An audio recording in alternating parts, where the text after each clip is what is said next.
Thank you, Dr. Tedros. I think that was very insightful. Thanks for the presentation as well. So I think I read your piece that you've written for Tighat as well, which was very insightful. And I just wanted to ask from what has been noted previously, historically, and from what Professor Wilbert Schmidt has said also, he mentioned something about the idea of religious sanctuaries, the idea of infrastructures of religion being a place of sanctuaries for many believers, whereas if that's the Islamic religion, Christianity, and so on. And during this war, there was a major violation of that unwritten understanding that these sanctuaries were almost off limits. And that centuries-old understanding that these places of worship, these infrastructures, gave refuge and safety to those who were seeking protection and safety, meant that there was a major social fabric that was almost completely dismantled because of this violation. And it's, to what extent do you think this is true? To what extent do you think that this complete regard of an unwritten normal rule that we've had for such a long time, how that will inherently affect the future of that social fabric that's been created for a very long time within Ethiopia? Thank you, Melat. It's a very good question.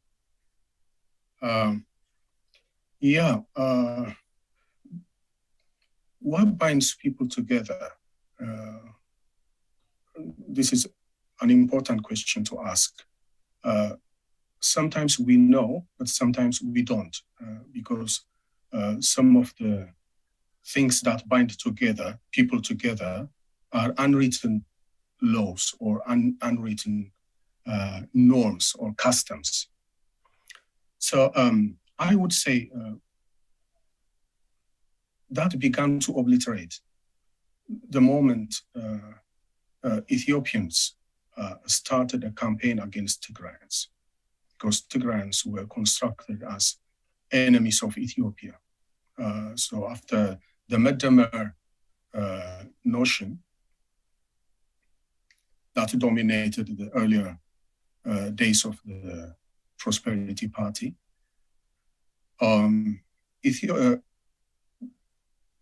Tigrayans were not the people who were collaborating with the regime. So by default, they were considered as non-Ethiopians or bad subjects. I mean, people who do not happily succumb or subscribe to the contemporary ideology.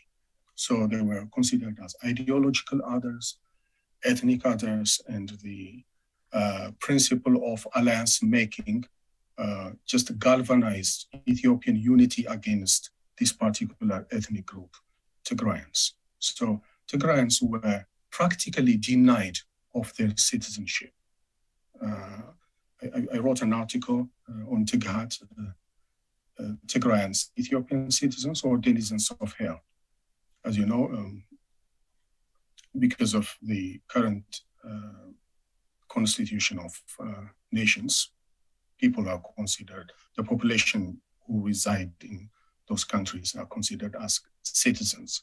But as you know, hell doesn't have citizens, but it has inhabitants. So that's why I said denizens of hell. So Tigrayans in Ethiopia were practically denied of their citizenship rights.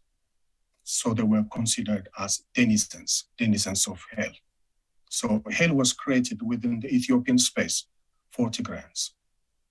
So what binds people, Tigrayans and non-Tigrayans, obliterated because of this genocidal campaign. So Ethiopians, although ideally were included in Ethiopia, but by the mere fact of that inclusion, they were excluded because they suffered because they were Ethiopian citizens. For example, if they were Tigrayan citizens residing in an independent Tigray, then this wouldn't be possible. So the fact that they were citizens of Ethiopia made them denizens of hell. So they were excluded from the Ethiopian political, economic, and social sphere. So what remains? What binds them to Ethiopia? So in my edited volume, Ethnic Diversity, National Unity, Moral Pedagogies of Togetherness for Ethiopians, I remember writing a paragraph just reflecting this. The more Ethiopians gaze into the abyss will call them. This was back in 2019, before the war. I had the privilege of visiting the Nuremberg Trials Museum and the idea of the Holocaust and the Auschwitz just dominated my mind back then. And I tried to reflect on our own Ethiopian situation. And finally, I said, if there are moral reserves, that still bind people together in Ethiopia, it is in the religious institutions. So religious institutions, in my argument, were the last reservoir of togetherness, binding people together. But that obliterated in the case of Tigray. There can be a false unity that's binding Ethiopians, but there is war of all against all situation in Ethiopia. So I would say that norm, which should be present in the religious institutions, is no longer there. So currently, what binds Tigrayans to other Ethiopians is no longer a religious norm, or simply being subjected to a common law, constitution in Ethiopia is what binds them together.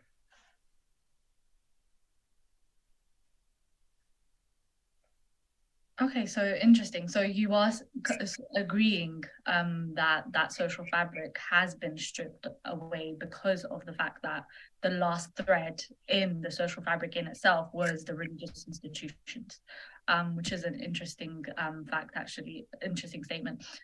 Just to, another question. From some of the pieces that I've read, the Tigray piece especially, you wrote that religion was serving as a bulwark with the genocide. So in the case of the genocide, sorry. And I just wanted to ask whether religion was actually playing that role, or was religion actually an instrumental tool for the genocide? Was it something that was actually used to advance the genocide, not just supported it, but essentially was a fundamental part of it, rather than just a sideline supporting kind of aspect of it?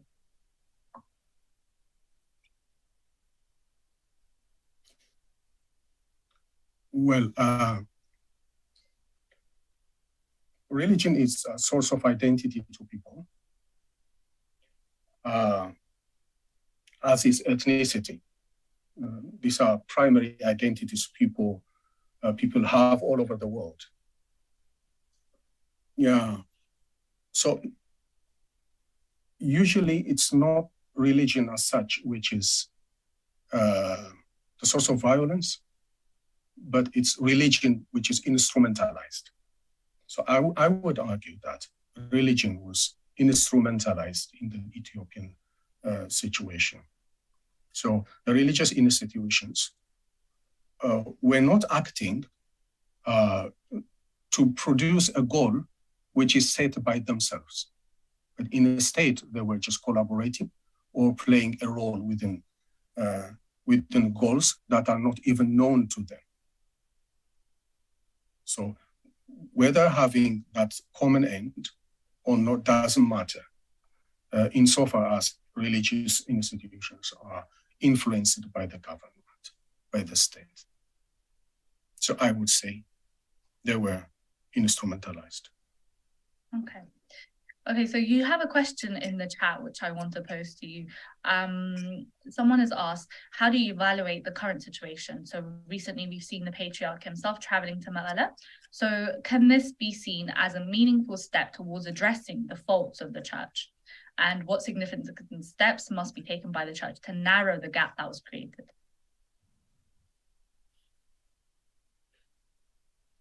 It's really unfortunate that a pastoral letter was not issued. There is no open apology for Tigray. So Tigrayans deserve that. So denying Tigrayans this apology is really tantamount to concealing the genocide. My opinion is that the Tigray genocide is a concealed genocide. It's not simply covered or hidden, but it was deliberately concealed. It was made not to be seen. I mean, I don't have to reiterate what you already know. The communication blackout and also the production of denial after that is just to have this genocide concealed from other people. In any case, I think an insider could say more than what can I articulate. So regarding the contemporary situation, I don't have much knowledge. But just as an external observer, sure, there is this culture of not apologizing openly, but just trying to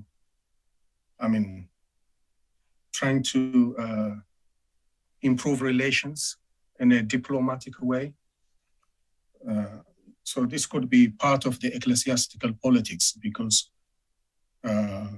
unless otherwise there is a consensus within the church hierarchy, then it would be impossible to issue such apology as well. So it could be symbolic of, or it could be a gesture for reconciliation.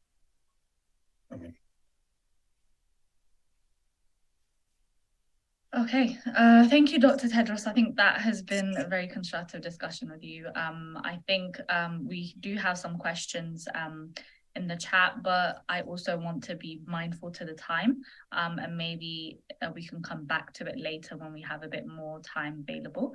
And thank you for your presentation.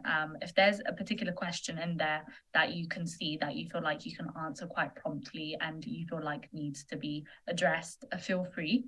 And if you have closing remarks, please do go ahead.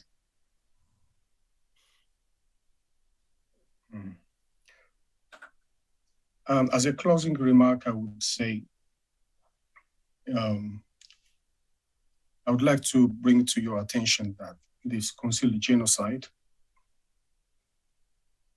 must not remain concealed. So efforts should be made in order to archive it, and not only to document it, but also to be able to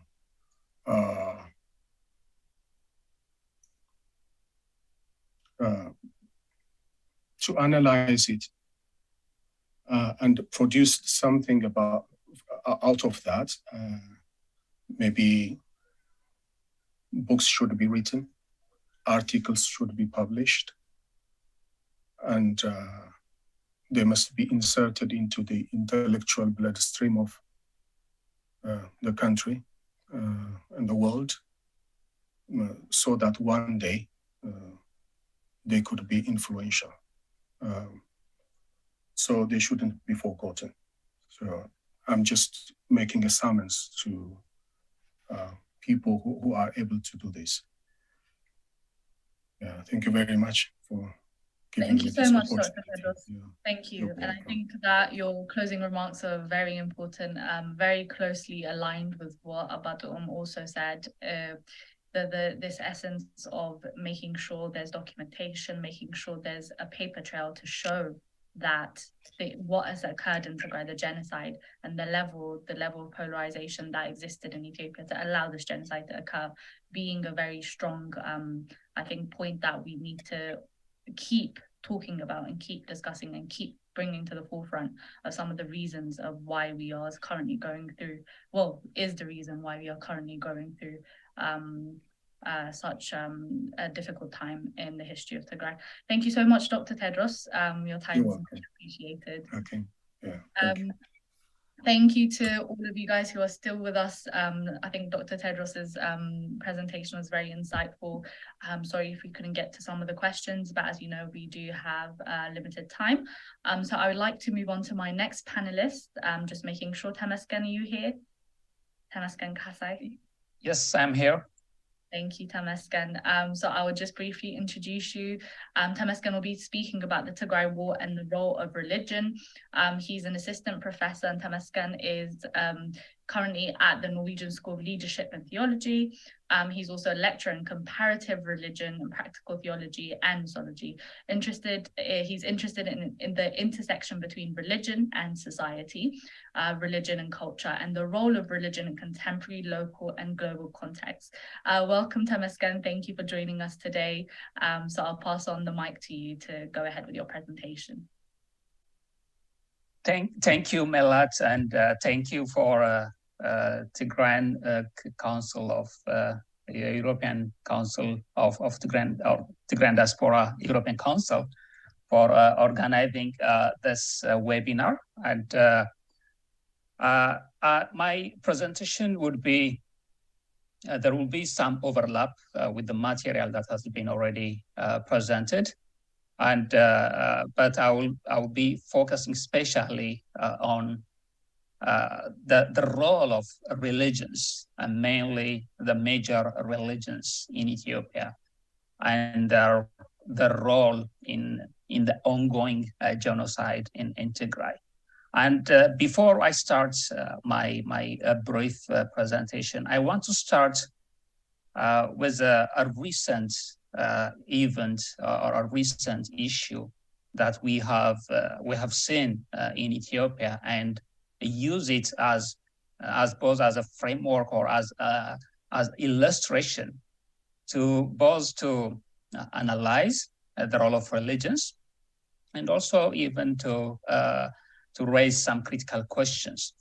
I'm sorry to interrupt. Sorry to interrupt. Can we have your slideshow on slide mode on the slideshow, just so that everyone can see? Yeah.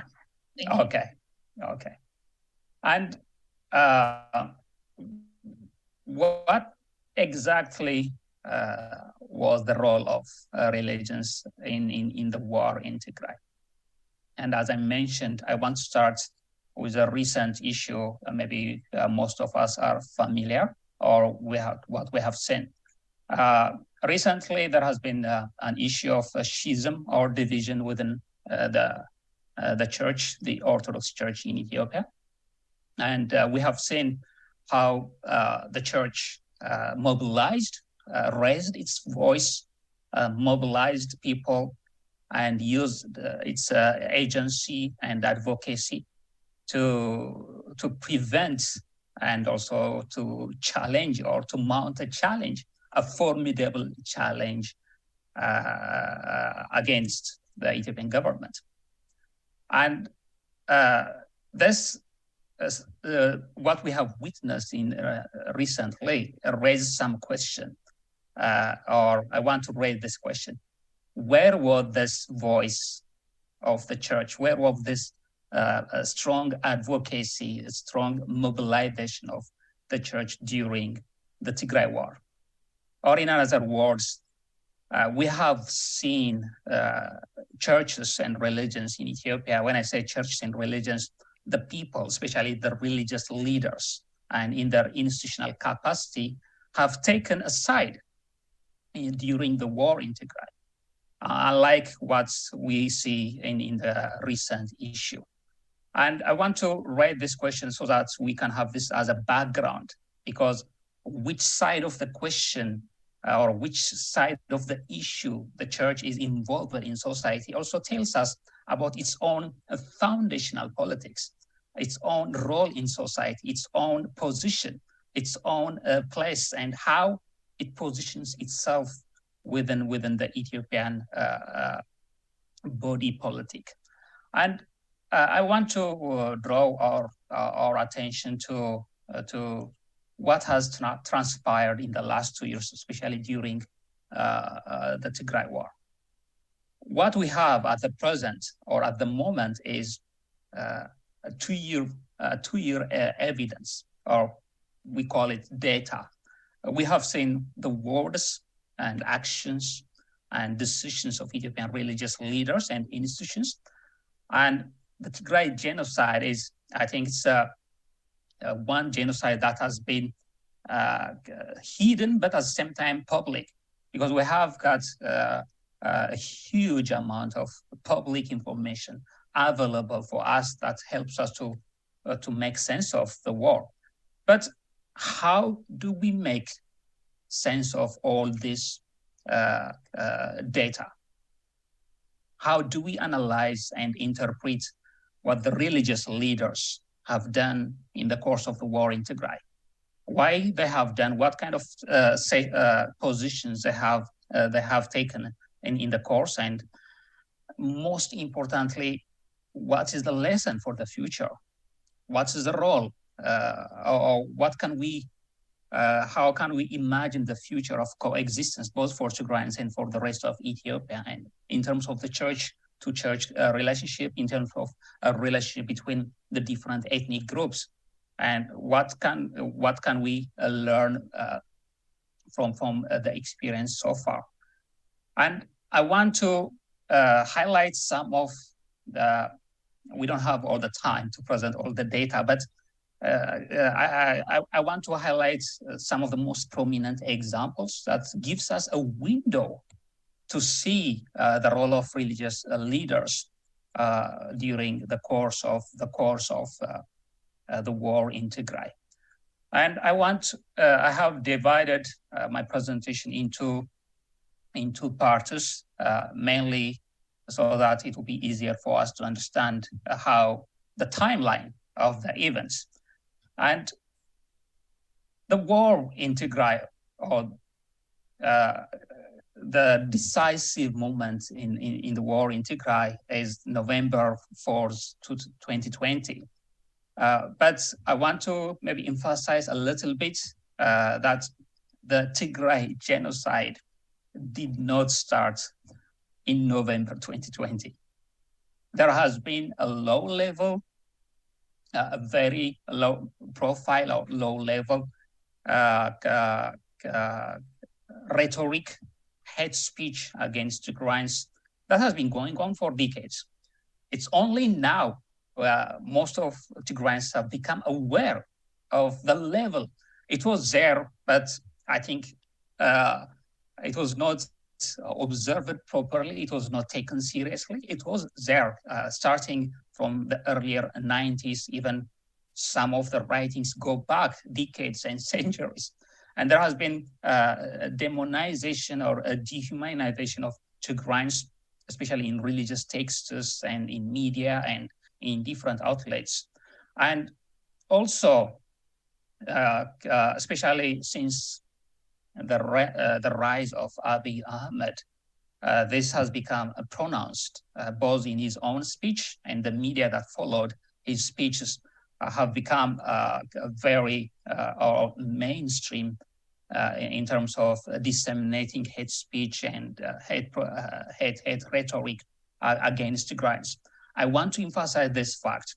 The Tigray genocide did not start during the war in November 2020. It started, or it has been, especially the rhetoric of othering Tigrayans has been going on for decades. But only it has become pronounced in when the war started. Not the war started, but when Abiy became prime minister and started to openly demonize, mainly to ostracize the TPLF. But the words that he has used, the terms that he has used, the different terms like cancer, weeds, and daytime hyenas he has used has become a code word to identify Tigrayans and have been used to justify a genocide, to dehumanize Tigrayans. And I think one of the consequences for this was that when the war started, Tigrayans were outside of the moral framework of the religious landscape in Ethiopia. So what was happening to Tigrayans was accepted by the large number of the population in Ethiopia, because Tigrayans already were ostracized, dehumanized as a right, and they were not considered as human beings worthy of respect, worthy of respect, and worthy of dignity. And I think we can see the role of religions in their silence. The first thing that I want to highlight, they were silent when this was going on. But beyond the silence, they were also instrumental in dehumanizing Tigrayans. I mean, we have seen a lot of texts, mainly in religious texts, that has been used to refer to Tigrayans in terms that are not added to further dehumanization of Tigrayans. And this is at least just to highlight again this the whole volume of the hate speech that we have accumulated or we have seen, but just to highlight both the silence of religious leaders and the role in disseminating and the role in promoting the othering of Tigrayans. But once the war started, what has become the role of religions? And I think that's also the focus of the rest of my presentation. As we see in this picture, this is the people involved in Ethiopian Commission for Reconciliation Commission. And maybe you have seen most religious figures in this picture who are also the leaders of the respective religious institutions. So they have multiple roles. They have been involved in different activities or government-initiated activities. And in this picture, we see this was at the beginning of the war in 2020 or in November 2020. And we see openly endorsing what the Ethiopian government is doing.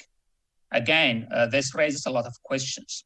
This is not a contradiction of the religious values they preach often, or they promote, or the content of the religious traditions? And in what capacity did they engage while at the same time garnering support and justifying what the Ethiopian government has framed as law enforcement oppression that has led to the genocide in Ethiopia? Maybe in this case, there might be some different perspective.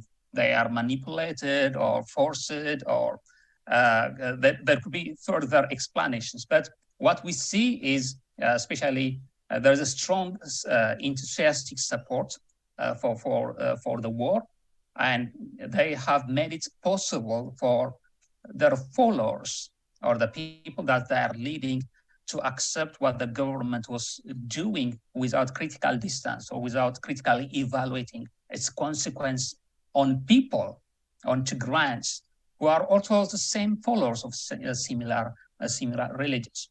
Maybe this is just to highlight one of their roles during the war. I want to maybe narrow down to one specific religious group within the Ethiopian context, mainly the Protestant, or sometimes we call the evangelical and the Pentecostal religion. And again, we see this very widely popular support among Protestants for the war effort of the government. And this is not only limited to one particular religion. The support for the war, the religious justification for the war, or the framing of the war as necessary and as divinely sanctioned, or considering it as the will of God, has been one of the main or the prominent things that we have observed among religious influencers, religious leaders, and popular figures within Protestants and Pentecostal churches. And I also maybe highlight this aspect, especially the war on Tigray was framed as a holy war, as a war between God's people and the enemy. The Tigrayans were portrayed as the enemy of God. And we have seen religious leaders traveling to the war front, mobilizing soldiers and giving their blessings and framing the war as Ethiopia or the Ethiopian army, or God is on the side of the Ethiopian army, and the Tigrayans are the enemies that need to be eliminated, that need to be destroyed, that need to be forced to annihilation. And I think that is the main role of the religions that we see in the course of the war. And we also see that, especially, this is a very important aspect, the dehumanization of Tigrayans generally did not stop after the start of the war.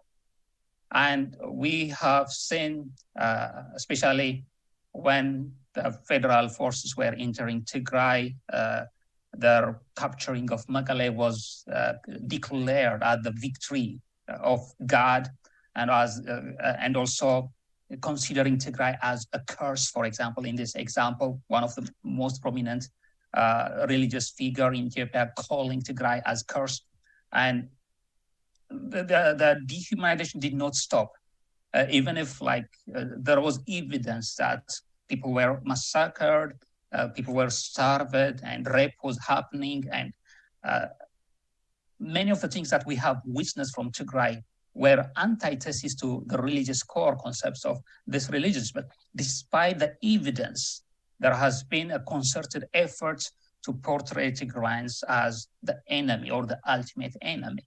And religion was there, was to frame the war as a holy war, to frame the war as judgment, God's judgment, and to frame Tigrayans as the enemy of God. And as we see here also, maybe you have seen this from different social media posters, priestess blessing and baptizing the war has been also one of the prominent features that we see, or we have seen in the course of the war. One aspect I want also to highlight is the church or religions did not only mobilize support for the war, did not only frame it as God's will or make it acceptable for the large population in Ethiopia, but the church also tried to silence the people who tried to raise their voice. the Patriarch Abuna Matthias have tried to raise his voice, highlights what is happening in Tigray, and mentioned it was genocide that was happening. But the church immediately distanced itself and tried to censor his voice as institution. And this is also to show where the loyalty or where the position of the church in terms of the war. And the church was also involved in silencing was people who raised their voices and criticizing or censoring their voices. And I think this is also one way for us to understand the diverse roles religions have played in the course of the war in Tigray. But this raises a question: why? Why did the different religious leaders and institutions supported Abiy Ahmed's war on Tigray? What are their motivations? What have they seen in the war? Or what have they seen, or generally in Abiy's government, or in the current Ethiopian government, that has made them go beyond the content of their scripture, or the moral convictions that are found mainly in their respective religions, and go openly to support, mobilize, justify the war? And what are the main reasons or explanations that we might find? This maybe need to be seen, especially across the different religious traditions within Ethiopia. I think the main religious traditions that have been garnering support for Abiy's both his government and his war, as maybe some Protestant churches, religious leaders. But why? And why would the Orthodox Church support the war, or the leaders? And what about Islam and Roman Catholics? What are their motivations for supporting the war effect, or the war on Tigray?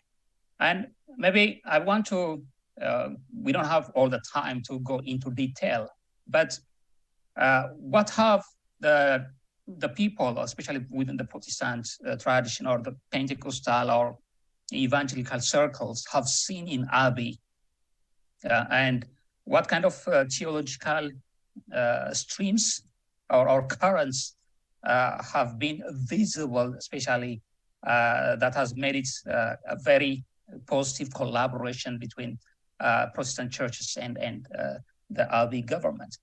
One of, I think, very few or very little research has been done about a term called dominion theology, as one theology that's found especially mainly among the prosperity gospel churches, both in Ethiopia and across the globe. And it is related to the fact that Christians have to dominate society and take control of different sectors in society: business, education, and government. And the large support for Abiy is because Abiy is considered to represent that idea that he is one in charge of the government. So there is this affiliation of support for what he's doing. And I think there's this ideological alignment between some churches and what Abiy is doing. And also the support for Abiy, especially from the Orthodox Church perspective, is that Abiy also brought the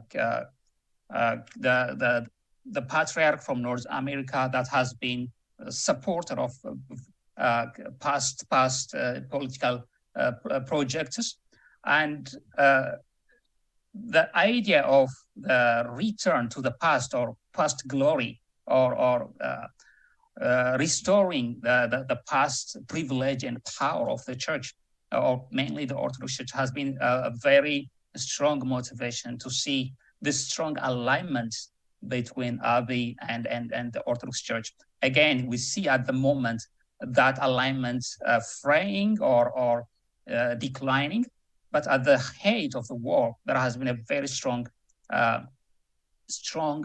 alignment between what Abiy was doing in the church at that moment.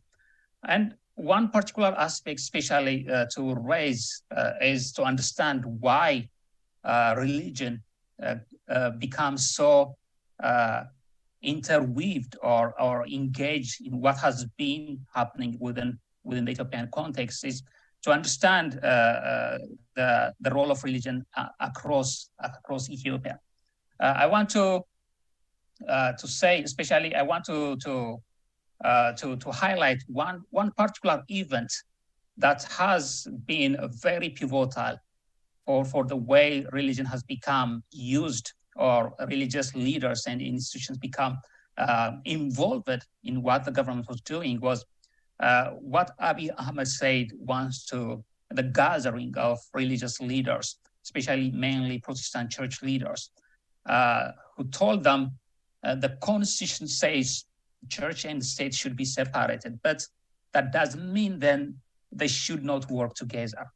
And this is maybe can be seen a very easy or unimportant statement, but in terms of what Abiy was doing and soliciting support from the religious leaders, especially Protestant church leaders, this was a very critical element in bringing their support, and also in exchange giving them access to power, privilege, and different benefits. And this also contradicts, especially with the constitution in Ethiopia, that states that the state and religion should be separated.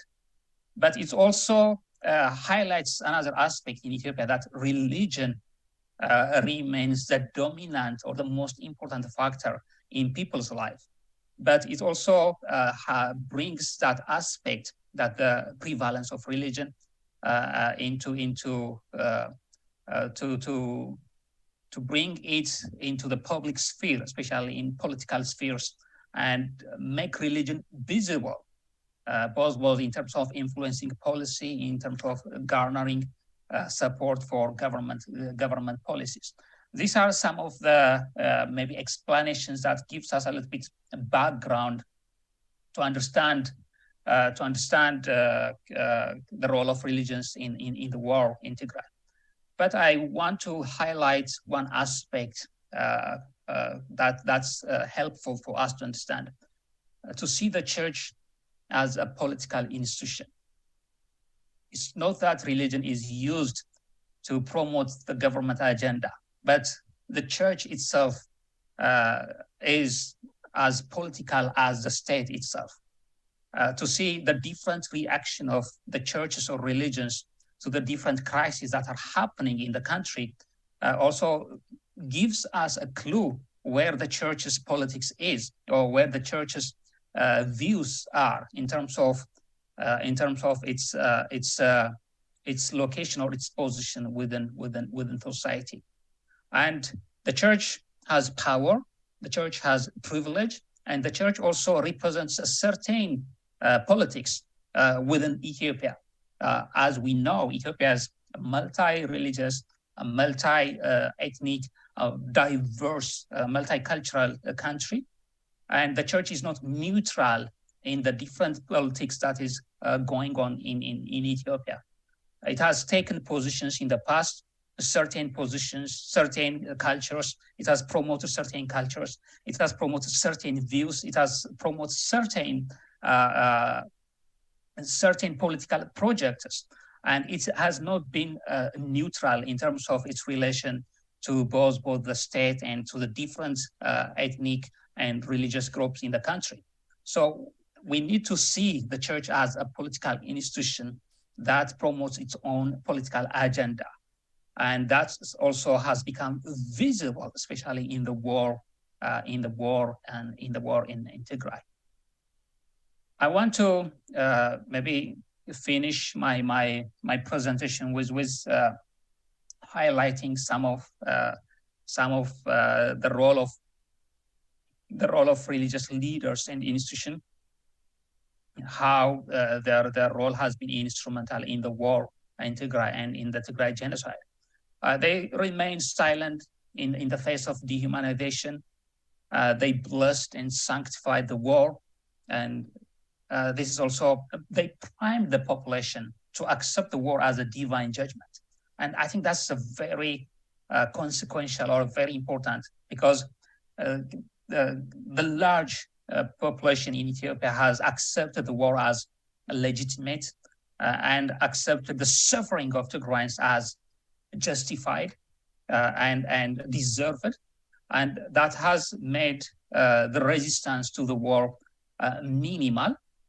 And also religious leaders and institutions have framed the war as a holy war and minimized the genocide and attempted to silence those who raised their voice. While the war was going on and the religious leaders and across Ethiopia have been involved, Tigray religious leaders have been also, institutions have responded in a way to raise a conscience, to protest the collusion between the church and the state, and also to criticize or to provide a legitimate criticism that was directed against the religious leaders in Ethiopia. The future is uncertain. Is there a room for reconciliation? That's a question that we need to wait and see. Because without a formal apology, without repentance, without a public procedure to address the suffering, to address its complicity in the Tigray genocide, the religious leaders and traditions in Ethiopia have yet to address these questions. And without those measures in place, will there be reconciliation? That's a question that we need to wait and see. I want to highlight one point before I finish my presentation today. The Tigray war is not a religious war. But without the active support and legitimization of the religious leaders and institutions of Ethiopia, the Tigray genocide would not have been possible. If they chose to stand with the people that were suffering, with the people that were tortured, the people that were massacred, with the people that were crying for help, the people that were starved, if they chose to stand with humanity, the genocide would not have been possible. But at this critical moment, they chose to stand with the powerful and become complicit in the ongoing unfinished genocide in Tigray. That's my thoughts for today. And I hope there are some questions. I would love to maybe address them in next. Thank you, Milad. Thank you so much, Temesgen, Professor Temesgen. Thank you so much for your time. I have some questions. So just based upon some of the things that you said, for example, you mentioned that the idea of dominionism, the idea of this Christian nationalism, for example, which is incorporated within dominionism, kind of.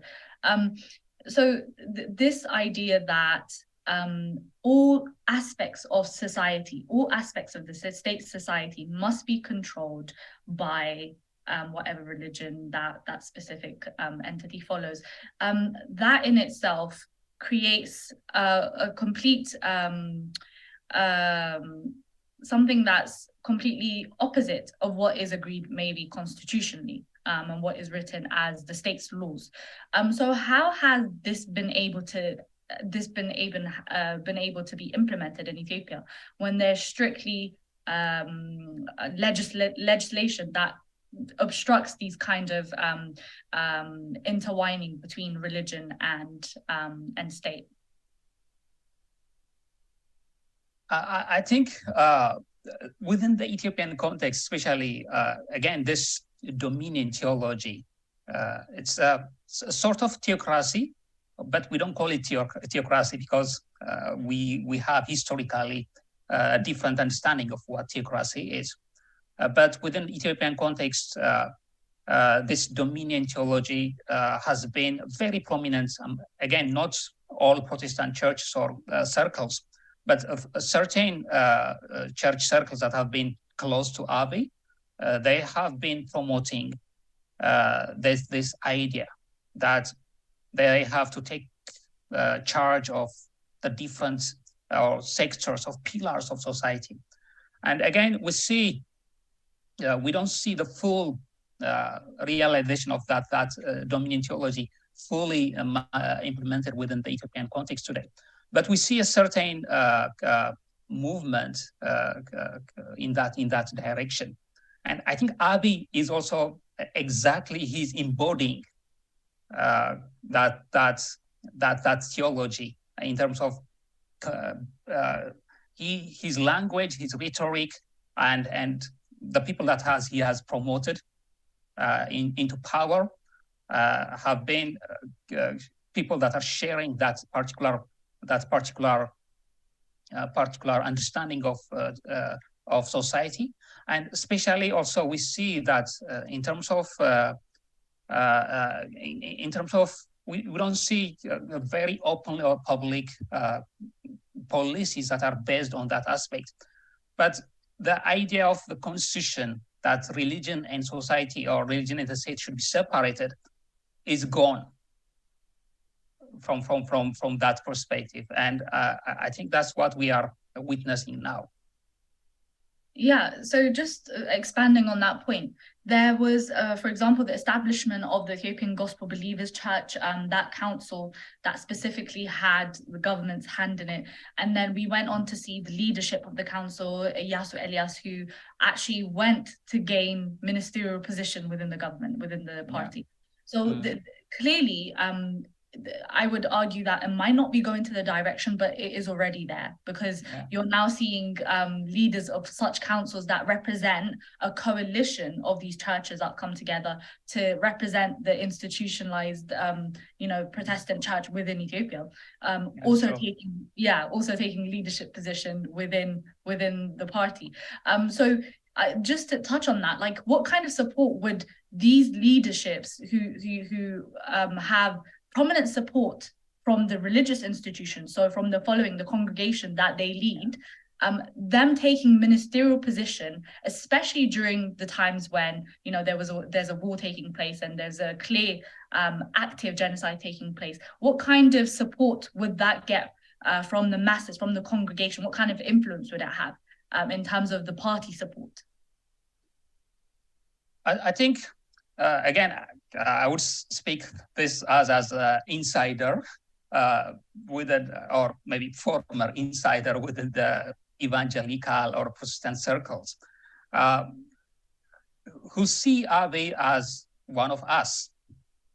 He has brought the Protestant religion, or has raised the profile of the Protestant religion, and it's our time. That's kind of in the mentality that's observed, and I think there's a lot of this messianic expectation of Abiy that he will bring righteous Christian people into the prominent positions and recreate image after their own image. What we see is it's a nightmare,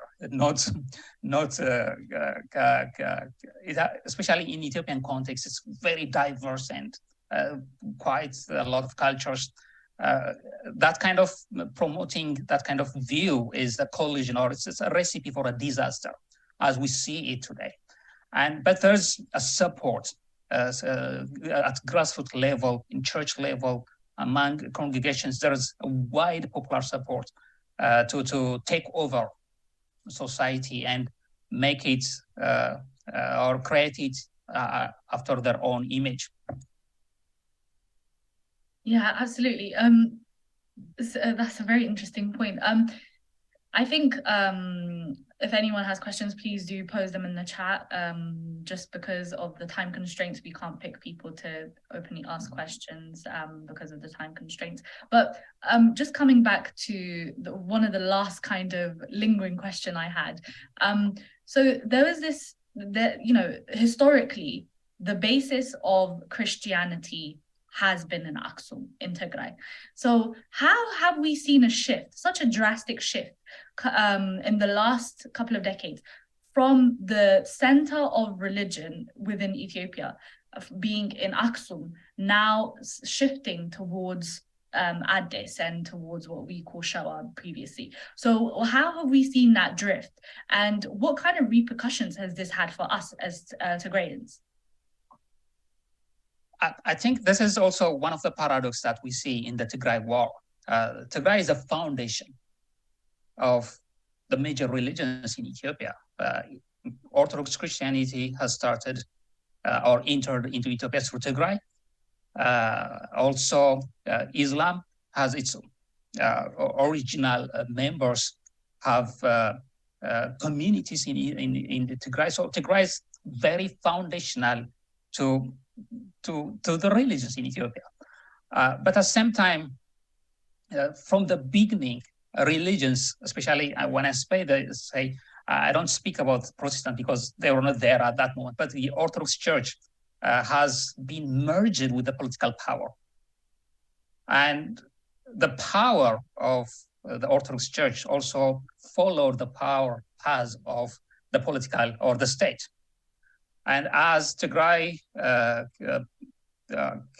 politically has become weaker through centuries, and the power centers started to shift first from Aksum to other localities, then Agau, Gondar, and different localities, the Orthodox Church also followed that trend. Now we have the center of both religious and cultural center in Addis.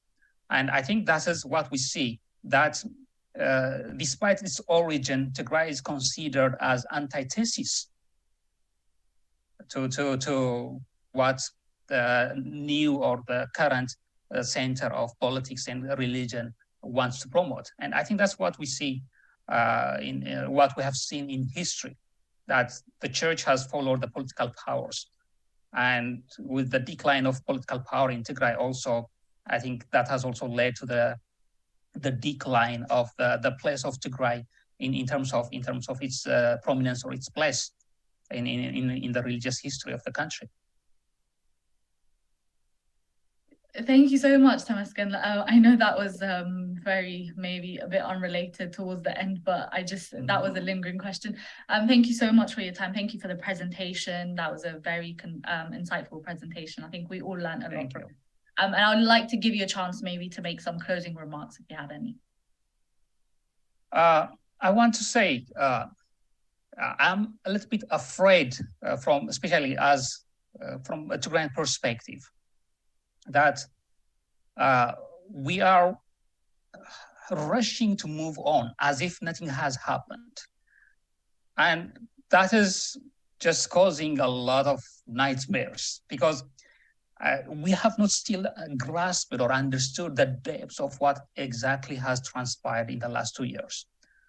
And this is a very critical, especially for the current generation of Tigrayans who have witnessed genocide. And we're still living with that reality. And not to downplay or not to forget, but to document, to keep the memory of the people that have perished in the genocide, and also pursue for justice. And I think my fear is that we are rushing as if nothing has happened. And that should not happen. Again, I think that's kind of, I'm a little bit preachy on this aspect, but I want to highlight it, how important it is. That's my final thoughts on this. Thank you so much, Professor Temesgen. Your time here is very much appreciated, and I think we've all learned a lot. Thank you very much. Thank you. Thank you. Yeah. So our next panelist will be, unless Abi Addis wants to, Mamher Abi Addis wants to go next, it would have been Kadir Said. just to confirm, Memher Abi, do you want to go next? If I can, that'd be great. Great, okay. Thank you so much for joining us, Memher Abi Addis. You will be speaking on the role of the Ethiopian Orthodox Church, and welcome to today's webinar. Just to briefly introduce you, your Memher Abi Addis is from Hagere Selam Tigray, where he was educated and began his church studies, and which continued after he moved to Mekelle during his years of high school education. He's an economics graduate from Mekelle University and also proceeded to graduate from the Traditional Theological Seminar in Mekelle. Upon completion of his education, he worked at the Ethiopian Ministry of Capacity Building as an economic and governance researcher. Since 2010, he has been living in the US and is highly engaged in social and spiritual affairs as a senior banker for now studying computer and behavioral sciences at Indiana University, and working as a senior banker for Fifth Third Bank.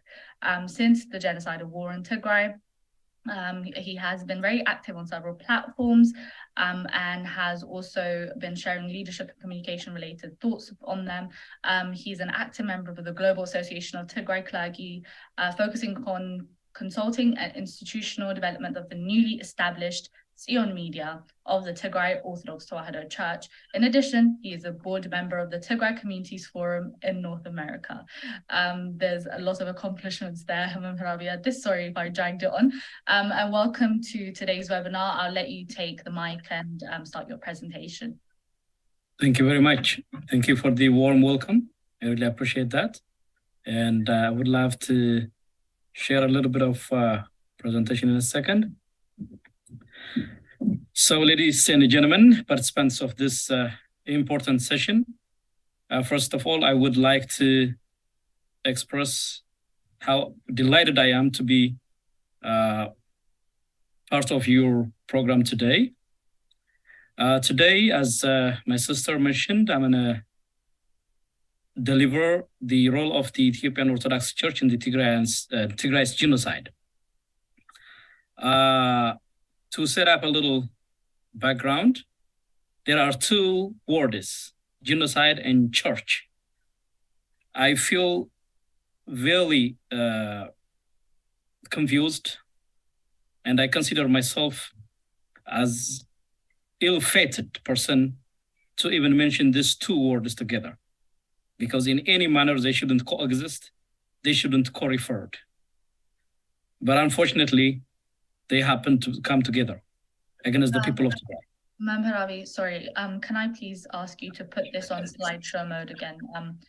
Okay. Okay. Yeah.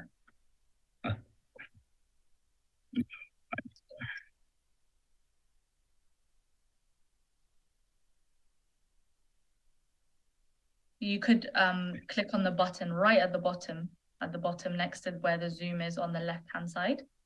Okay. Yeah. The very last, the very last button. Yes, that one. All right. Is that clear right now?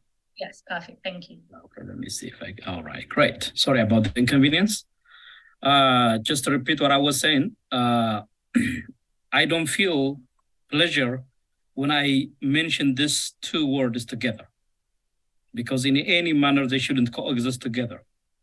But unfortunately, they happen to come together against the people of Tigray.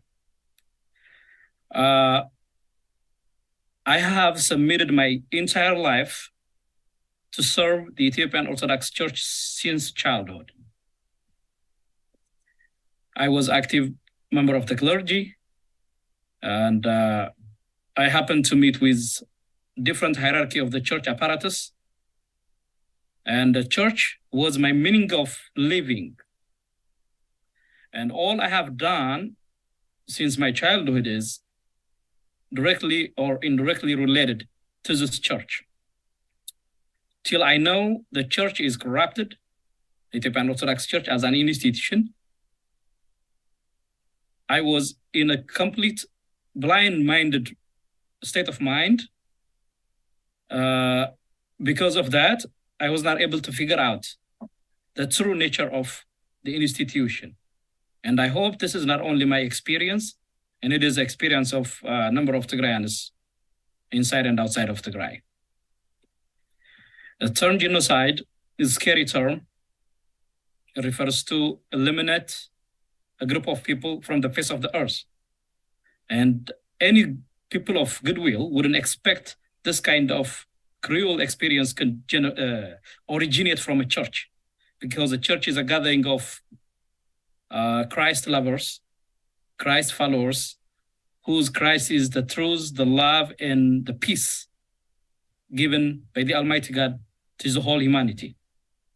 So I would like once again to remind you that makes me very sad, and I experience sorrow when I think about those two words together.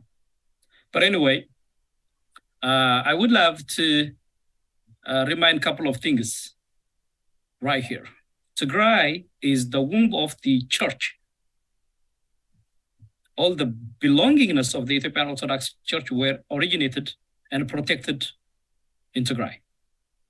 When you think of the Ethiopian Orthodox Church, number of things would come up to your mind, and I'm 100% sure about that. The Ethiopian Orthodox Church is distinguished church from other churches because of the cultural value the church was able to preserve. And those all values were originated in Tigray and protected in Tigray again. Imagine about the centuries, music and hymen and scripture. Imagine how colorful the church is when it celebrates Tumkat and Maskal. Imagine how the church has wealthy language known as Ge'ez, the only written language of the black community. All those colorful elements of the church are products of Tigray scholars and Tigray people in general. Not only that, Tigray is the prominent contributor of scholars and financial income to the church. When you consider the Ethiopian Orthodox Church tourist attractions, most of those tourist attractions are located in Tigray. So the church makes huge amount of money by that tourist attraction means of financing.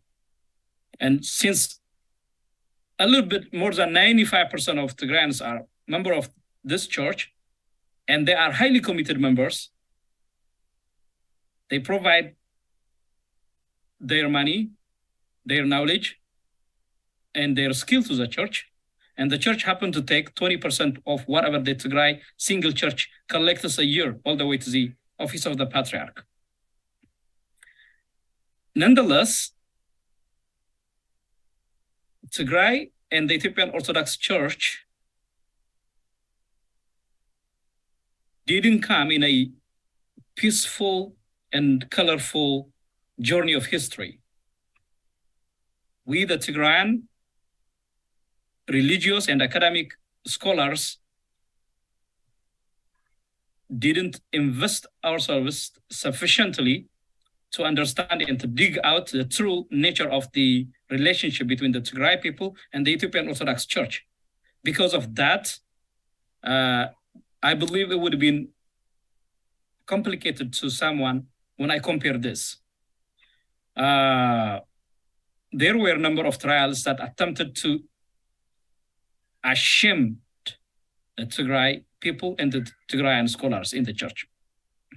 In number of books, the Tigrayan identity was harassed, targeted, and it was vulnerable for a number of accusations. But this was not highlighted enough for research, teaching, and relation purposes. And if you go back to the history, there were a number of attacks, genocidal practices in Tigray. And that genocidal practice was clearly originated from the Ethiopian Orthodox Church apparatus. As a simple example, remember the most scholar, Father Stephanos and his followers. He was truly biblical person. He was a spiritual person.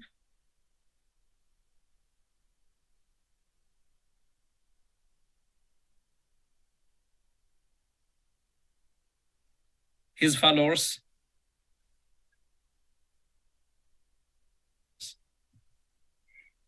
even in the Tigrayan scholars, himself and his followers never get an acceptance or the dignity they deserve. They have been condemned as a group of heresy instead of as martyrs. And even after Stephanos, several historic moments were there in Tigray that mothers of Tigray cried and scholars of Tigray were attacked. You can go to the time of Wube and even to the time of Menelik. Number of our monasteries were destroyed. Number of our priests were killed. But we happen to little and in little every historic phenomenon, and instead of studying, knowing, and using it as an alarming input. Let me remind you a couple of things that can go to the pre-genocidal practices. Right before the genocide launched against Tigray, there were some kind of elements that have truly hateful nature of the Ethiopian Orthodox Church apparatus against the people, scholars, clergy that come from Tigray. One of them, you can consider that shaming and naming of scholars and clergy from the Tigray. They would give them names of Tahaddiso. They would give them number of accusations, allegations, for the merely reason that they don't get acceptance and the credibility by the church. If you are a Tigrayan and a member of the Ethiopian Orthodox Church, and if you are highly educated, if you can make a difference, they will simply target you and you'll be attacked. I am one of those personalities. I was attacked, targeted, and I had to pass through painful experience because I merely fought to preserve the teachings and canons of the Orthodox Church. You can also see with that kind of accusations and displacement from any kind of leadership, employment, or any kind of task that the Tigrayan scholars, clergy members happen to practice. These were common practices, especially in the diaspora. In the diaspora, the Ethiopian Orthodox Church has several churches in the United States, Europe, and Australia, including in Jerusalem. Monks that came from Tigray, that they submitted their entire life and dedicated their entire life to serve Christ and the church, were primarily targeted by the same monks that came from the other part of Ethiopia. So it was a good indicator of the genocidal practice right before it launched in a full capacity. So the church and the current genocide, how we should imagine or how we should understand, how we should recognize the practices and the true nature of the genocide could be a good question. And I would like to answer it in three very important terminologies. Number one is incubating the genocide. Ladies and gentlemen, the genocide against the people of Tigray didn't happen as an accident. It didn't happen as something that can come all of a sudden. It was planned, it was projected, it has well and completed readiness, and we can take these two institutions in the Ethiopian Orthodox Church that become prominently taking the lion's share on the genocidal practice.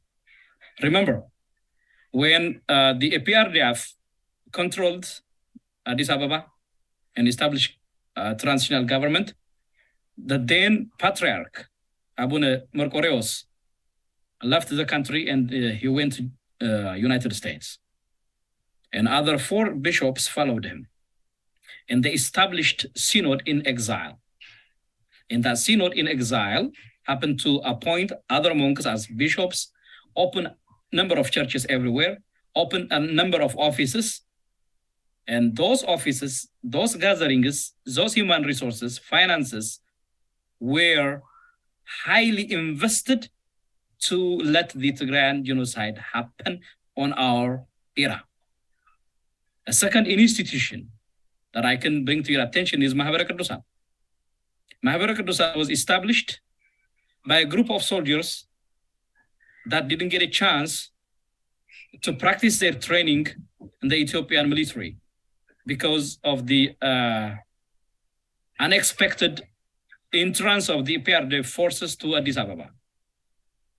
So those soldiers who trained as a last part of the Ethiopian army after Mengistu Haile Mariam called the last call to the Addis Ababa University students and other small colleges at that time, they went to Tollai and they get the training. But after the PRDF controlled Addis Ababa, they happened to flee to Kenya.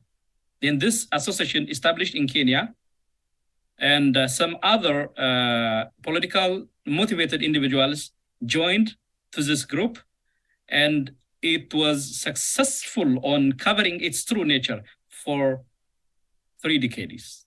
For the last 30 years, this association or this organization was looking like as some kind of spiritual organ that is committed to serve humanity and Christ at large. But the true essence of this association happened to elaborate itself in true face of its cruel nature when the Tigray genocidal war was launched. So the church incubated the genocide in a number of ways, especially in these 2 institutions. When the synod in exile made agreement with the synod in Addis Ababa, 24 bishops went to Addis Ababa and became official members of the synod, and they controlled the synod immediately. And the leadership of Mahabara Kadusan was communicating the entire church apparatus as somebody who is against the synod in exile, but, in their internal communication, they've been working together. So they agreed all of a sudden after Abiy Ahmed Ali came to power, and they work officially and they declare their unity, and they happened to lead the genocide. So the church was ready at institutional level through these 2 huge institutions. And the second part you can take when it comes to the role of the Ethiopian Orthodox Church against the people of Tigray or the Tigray genocide is promoting the genocide. This name, Daniel Kibret, wouldn't be new to most of you, and I would say to none of you. He would be the very first person that your spirit can revoke when it comes the church and its relations. And they made this person the spokesperson of the church, even though he was not official. He was an unofficial spokesperson for the church for the last 20, 30 years. And number of bishops, including Abba Petros, who was a prominent opponent of the church itself when he was in exile, and finally he became a member of the synod in exile, and including Abba Fanuel, or all the active members of the synod. They have been promoting the genocide in all they could do without any reservation. They have invested themselves to let what happened in our time of history. And the third thing that I would like to bring to your attention is capacitating the genocide. The church financed the genocide. Number of churches inside and outside of Ethiopia happened to invest huge amount of money in millions to support the genocidal war against Tigray. Not only finances, priests, even bishops were going everywhere in monasteries and in a big churches. They were motivating young and matured adults to join the Ethiopian military and to commit the genocidal crime against the people of Tigray. So financing and mobilizing are two elements that I would like to bring to your attention when it comes how the Ethiopian Orthodox Church capacitated the genocide. Without those two things, the genocide may not happen in the scale and the amount we observed it. And how was the form of the conduct? How did the church conducted the genocidal participation or the genocidal role? Number one, by commission. The church committed serious crimes against the people of Tigray. You remember when Abiy Ahmed Ali came to the Ethiopian television at the midnight and declared a war against the people of Tigray? The next day, the church called a serious meeting and declared that the church is standing on the side of the Ethiopian Defense Forces without any research, without any question of clarification, without any attempt to make sure the church is going towards its own teaching and canon or any kind of regulation. Do you think this just happened? No, it was pre-planned. I myself have an information that before declaring the war, Abiy Ahmed Ali contacted a number of bishops who he believes they are influential in the synod and discussed and agreed with them about the war. So they were informed. They happened to be the first institution in the Ethiopian social or political institutions to support the war. So the church conducted the genocide by commission. And second thing is by omission, by omitting a number of responsibilities that the church should take care of. For example, the church should clearly condemn the war, but it didn't. The church should show empathy and sympathy of the victims of the war, but it didn't. So the church committed crime and the church omitted responsibility. Not only that, the church also denied whatever happened in Tigray. They don't believe the massacre happened in Aksum, in Mariam Dengalat, in Mahveredoge, or other places of Tigray. While their own priestess, their own congregation members were slaughtered by the Eritrean and Ethiopian soldiers. I would like to bring this to your attention, ladies and gentlemen. The late Patriarch of the Coptic Orthodox Church, His Holiness Pope Shinoda, he left his office one time to oppose the rape that happened against a priestess wife by a single individual. He considered the attack of that lady as a direct attack of the church. And he caused a number of initiatives. And the then leader of Egypt, Mubarak, happened to ask official apology, and the criminal went to jail. And Pope Shinoda was discommitted because of one person's attack. He was committed to protect and to preserve the church's dignity. 120,000 women were raped in Tigray, and the Ethiopian Orthodox Church didn't give any statement. Number of priests were slaughtered. The church didn't consider them as its own servants. So commission, omission, and denial are the nature of conduct that the church conducted during the genocide in Tigray. And right now, I would like to mention bold elements of the genocide. And my brothers who was speaking before me, they gave a great deal of details on this. So I wouldn't take your time trying to repeat the explanation. So the bold elements of this genocide are killings of clergy and congregation members. By implication, the people of Tigray are members of the church directly. So when we say 1 million Tigrayans were killed in the genocide, that means 1 million Ethiopian Orthodox Church congregation members were killed. But the church couldn't consider the loss of 1 million congregation members.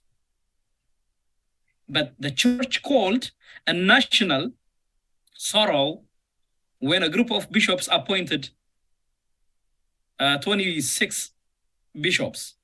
That was a big deal for the church. But losing 1 million members wasn't. That tells you what the true color of the genocide and the genocidal nature of the church as an institution. And less than that, you can see the displacement of monks. Monks, they happen to leave their monasteries. For example, the monks of Wali, Gadam Wali, Waldba, monks that they committed themselves 70, 80 years in monastery. They never had any human contact for decades. They never ate any kind of regular food.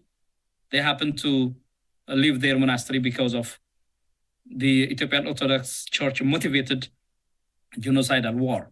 Rape of nuns and spouse of clergy.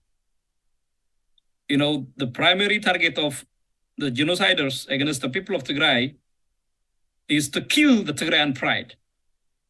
The Tigrayan pride also, they know that, is coming from its religious values to the most. So raping nuns, 78 years nuns, and raping spouse of clergy, it is not a simple rape. It is a rape to the woman and to the church and to the people in general. And as a minor, considering to the other crimes, displacement from employment and arrest.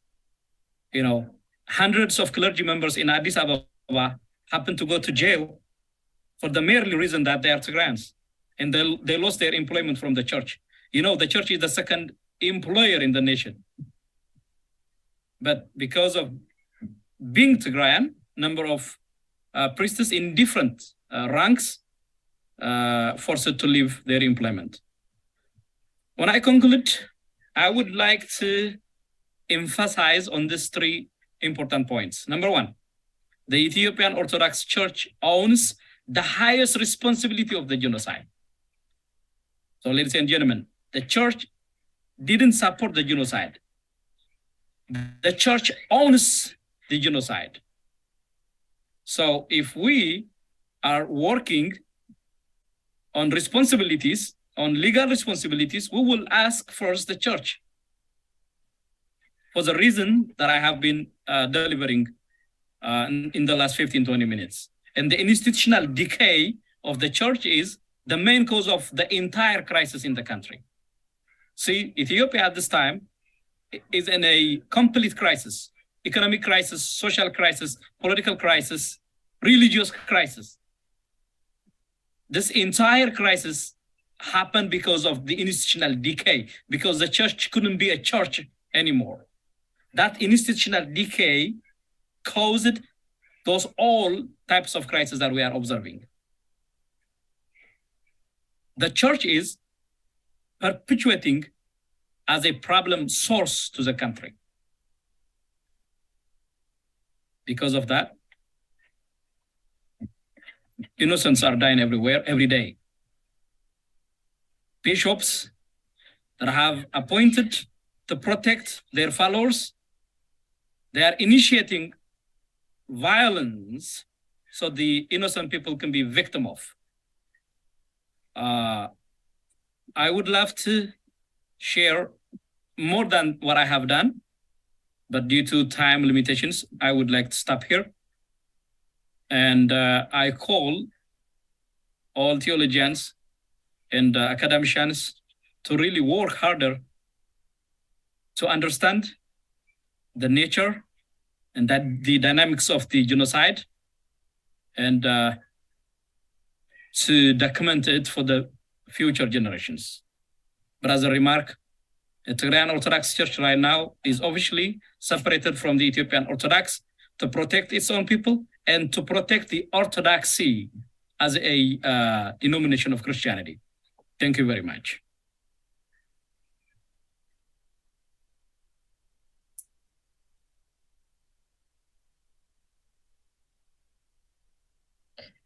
Thank you so much, Harabi.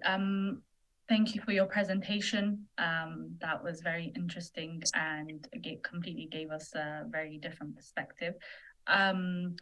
You know, I think you said a lot about Mahabara Kudusan, which is, you know, which was established actually quite a while ago, but in terms of gaining power in the last couple of years, especially in their involvement in the current, in the war, in the genocide in Tigray, it's been very prominent, and it's been one of the leading figures actually in terms of the leadership of Mahabara Kudusan. Just going back to that, the Mahabara Kudusan was established, I think, over 25 years ago, and it was something that kind of started off very slowly, but gradually built up to what it is today. And even in the beginning of the establishment, it had preached this idea of historical hierarchy of the Ethiopian Orthodox Church, and it had used that to regaining the historical hierarchy of the Ethiopian Orthodox Church, and it had used that to advance more followers, to gain more in terms of the congregation, and it had amped up support and created a network for itself all around the world, and now we have seen Mahabara Kudusan in terms of some of the leadership, such as Daniel Kibret, taking leadership position within the government, within you know, being a senior advisor to Abiy Ahmed.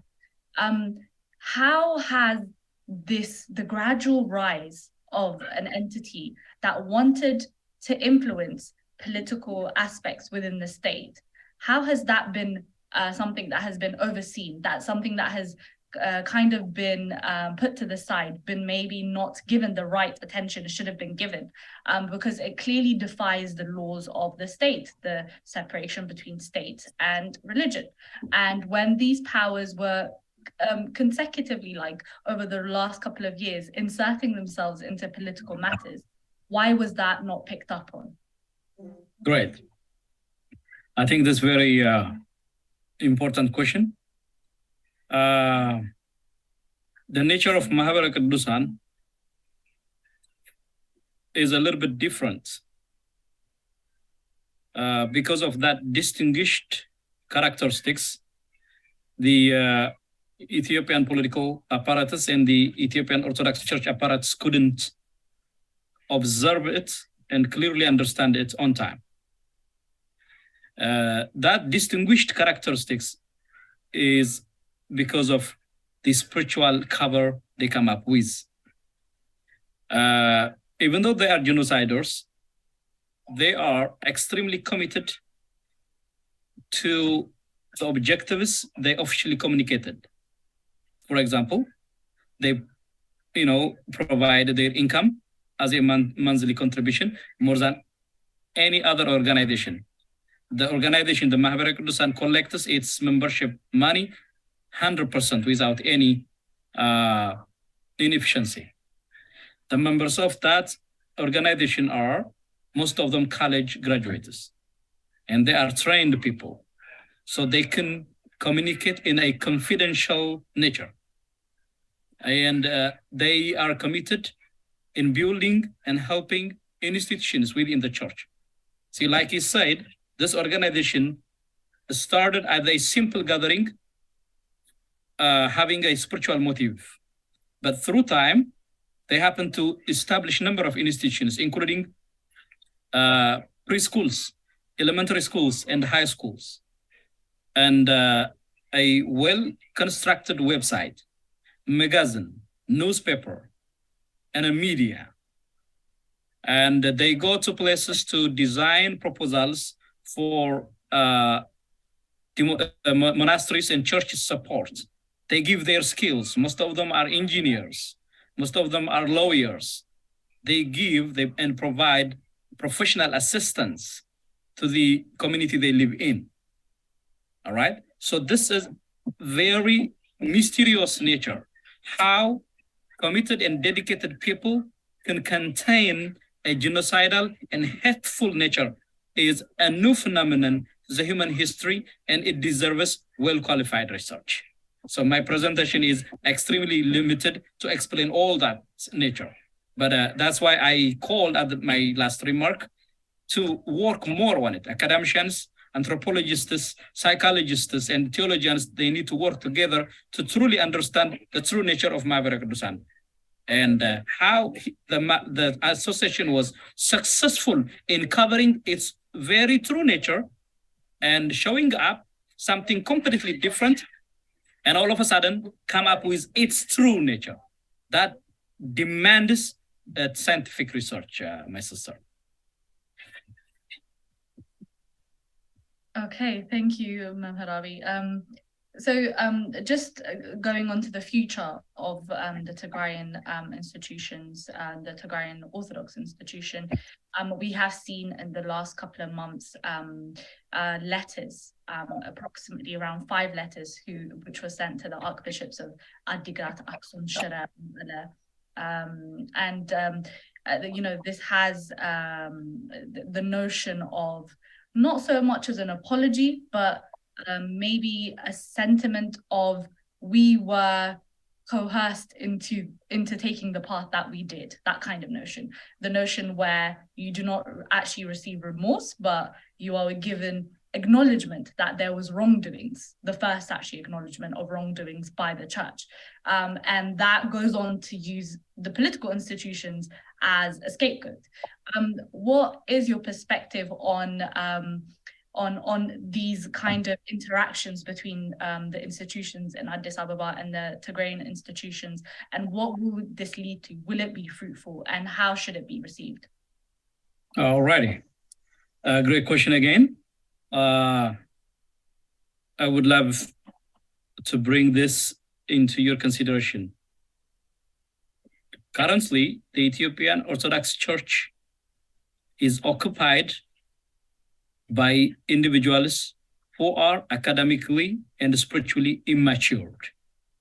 So an official letter that you expect from this big church has to be articulated in a manner that doesn't give any confusion or dilemma. If you deeply investigate the statements in that letter, which is copied to all the 5 fathers in Tigray, it contradicts itself from paragraph to paragraph.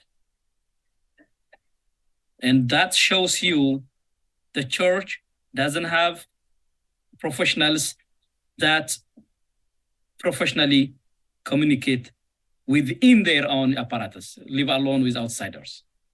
So when you see those individuals in a huge a schema that we call it, what the bishops put on their head, in a huge gabon, you would imagine there is a huge personality inside. Unfortunately, it doesn't. So, because of that true nature of the individuals, such as Abba Abraham, Abba Fanuel, and Abba Petros, the church is writing a letter that a 3rd grader couldn't even write. So they are politicizing their own stake in the Tigray genocide. They are trying to tell us, well, we tried to stand for the people of Tigray, but we did not stand in the amount that you expect us because of political conspiracy. See, look, there isn't any political conspiracy within the church. Like I said in my presentation, the church owns the genocide. The church is the incubator of the genocide. The church is the promoter of the genocide. And the church is the capacitating agent of the genocide. So even, look, a number of individuals would assume that Abiot Ahmed Ali, I don't call him Abi because I don't want to kill my name. My name is pure and clear. His prior name is Abiot and he's doing Abiot thing. And I call him Abiy Ahmed Ali, he did not use the Islam Majlis. He did not use the Ethiopian Orthodox Church. They used him. They used him as a good leader. In history, they were looking for somebody mad enough, crazy enough, stupid enough to lead this kind of practice. And fortunately or unfortunately, they happened to come together. So they used him to destroy the people of Tigray. If he was able to use them, how a single individual would control all those institutions together? And, when you go back to the reporting of even the Tigrayan medias, they would call him the Abyss group, the Abyss group, the Abyss group. No, we have an establishment problem in Ethiopia. We don't have a leadership or political elite problems. The establishment in the social existence of Ethiopia has a problem. So we need to deal with that. We don't have a social ground in Ethiopia as Tigrayans. We don't have any norm that we share together with the other Ethiopians. So how we should accept the leaders? Well, as we hoped, the fathers in Tigray directly rejected the leaders. They established the Manvara Salama, the historical essence of our church, remembering the first bishop we had in history. And we are trying to protect the people of Tigray and to protect the orthodoxy. Because if you come in the name of Ethiopian Orthodox, you are becoming a genocider. You are promoting genocide. So we want to preserve the orthodoxy teaching because it is ours. We worked for it. We preserved it. And we want to provide that in clean and clear way to our next generations. So to do that, we need to separate ourselves from the so-called Ethiopian Orthodox Church. So the Manvara Salama officially rejected that. And we, all of us, regardless of our religion, regardless of our location, we need to support the Manvara Salama. Supporting Manvara Salama is supporting Tigray in general.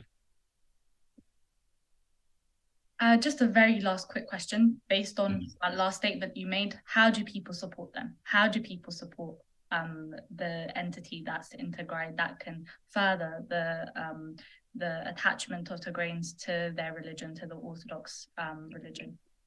Very good. We can support them in a number of ways. For example, we can show solidarity by writing letters, by become witness of their action. And by financial support, they opened a bank account. We can support them because they don't have any money. The money they had, the Ethiopian government took it. So the church doesn't have any penny to maintain its official duties. So financial support is one. Showing solidarity is another. And there is a media that we established to serve the Manvara Salama's purpose, the Sion media. Helping the media is another thing. And reaching out to the clergy associations here and there in whole the world, in Europe, in Australia, in the United States, and working together. I want to see successful majlis for Tigray because I want my Islam brothers, my Muslim brothers to be proud of themselves. I want to see successful Catholic archdiocese in Tigray. I want to see successful Pentecostal churches in Tigray. I want to see successful Orthodox church. When those institutions become successful, in aggregate impact, Tigray will be successful. So we need to work together. The Majlis is ours as an institution. The Archdiocese of Catholic is ours as an institution. The Manvara Salama is ours as an institution. We need to work together for them to succeed. If they succeed, Tigray will be successful. So we need to understand this one. There is no any dogma or any religious teaching competition at this moment. We are in a moment of history that we want to work harder to survive. So all what we have is ours and all we are each other's. So we need to emphasize on that kind of essence. Thank you so much, Ma'am Harawi.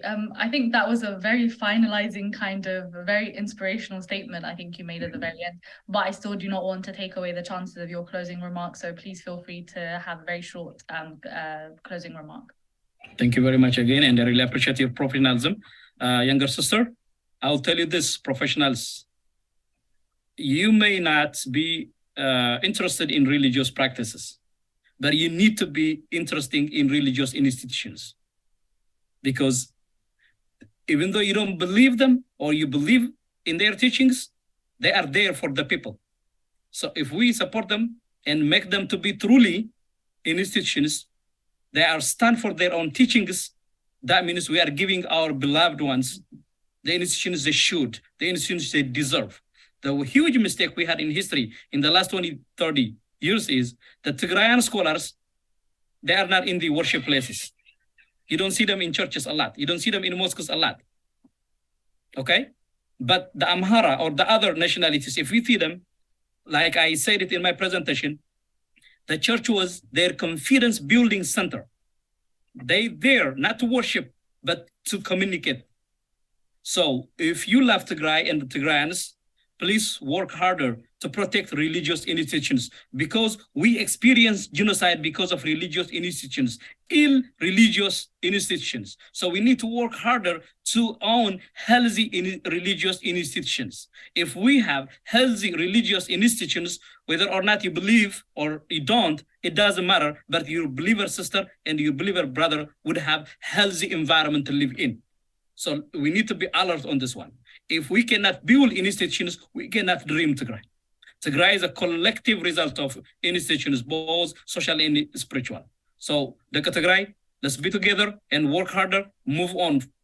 This genocide is just a learning experience. Our spirit has always to be lifted up.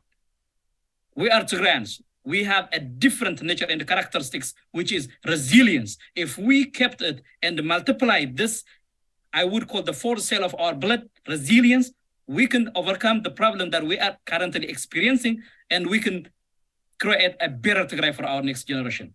May God bless you all. Thank you very much. Thank you so much, Mem Harawi. That was a very inspirational closing remark. I think there's so many takeaways from that, but mainly the fact that all our institutions are as equally as important in terms of building the society that we want to create, healthy institutions that could really support our people in Tigray. Thank you so much, Mem Harawi. That has been a very interesting, very inspirational discussion. Thank you. Thank you. Okay, Kadir is here. Hi, Kadir. Thank you so much. I know you, the order was a bit mixed up, but hopefully you're okay. And so I'm just going to introduce you, Kadir. So Kadir Said will be talking about the Islamic institutions as an instrument for Tigray genocide. Kadir attended the University of Gondar in his first degree in environment health science. He proceeded to the University of Lausanne in Switzerland and received a master's degree in medical biology after completing his undergrad degree in biology at the same institution. He actively participates in the Switzerland Tigrayan community, advocacy and resource mobilization, and he is a founding member of the Al-Najashi Network, a member of the Voice of Tagaru Muslims media group. Kadir, so I'll just let you take the mic and take the floor for the presentation, for your initial presentation. You might be muted. I can't hear you. Can you hear me, Mills? Yes, I can hear you now. Thank you. Okay.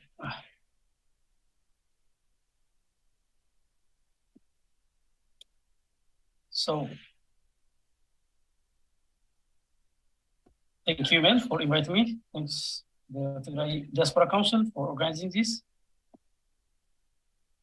And thank you all participants for waiting more than 3 hours to give ears to my presentation. And I want to thank all the panelists for their insightful presentation.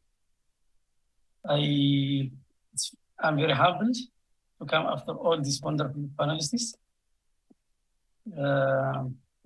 So before starting my presentation, as a disclaimer, unlike the other panelists, I'm not a religious expert. I'm just an ordinary Christian, happen to be a Muslim.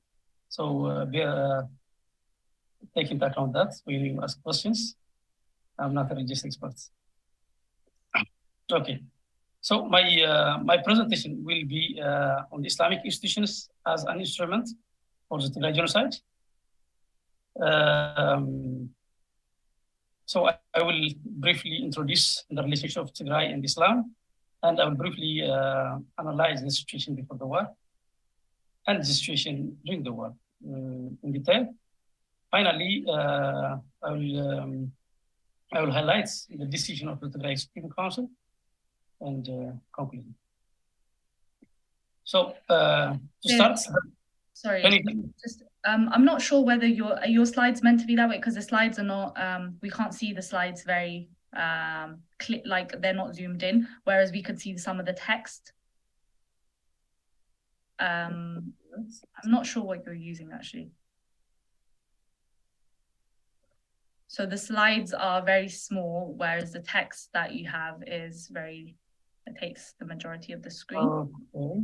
Yeah, probably he's using two screens. Are you using two screens, Kadir? Yes. Yeah, that's the reason.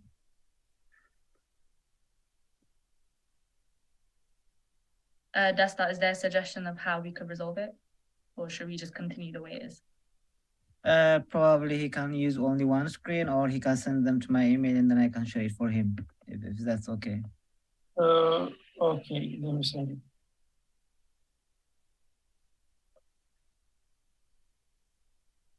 Or you can turn off one screen and then use on one screen. That's the easiest solution.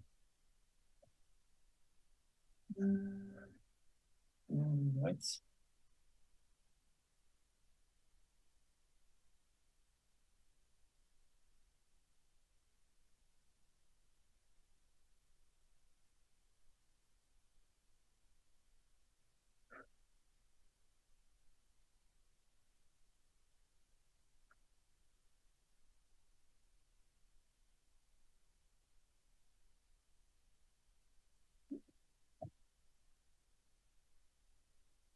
Yeah, you can use only the computer.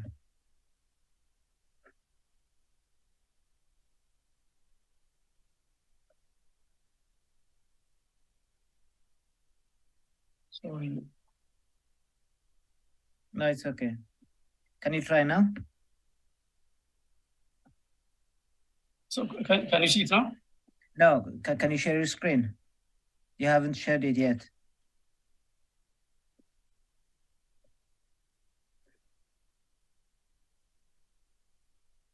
Hit the share screen. Yeah. On the bottom of the screen. Yeah. And then you can go to the presentation mode. The last button. No, down. Yeah, that one. This one. Yeah, can you try that? Exactly, perfect. Yeah. Okay. So I had some notes, so I couldn't be able to access.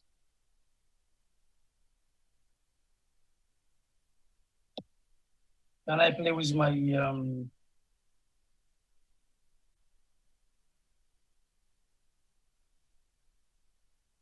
wait.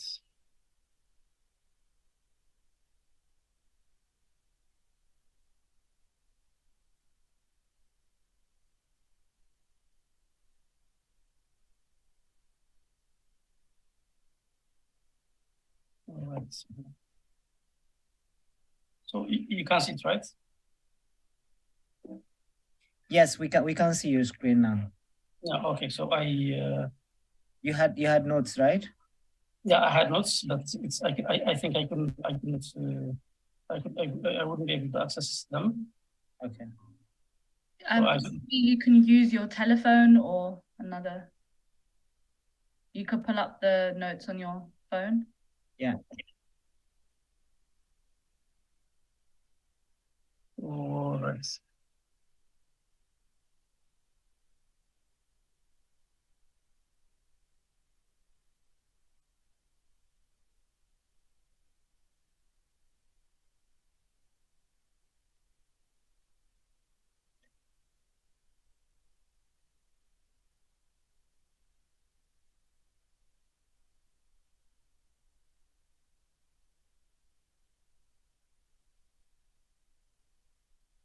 Sorry.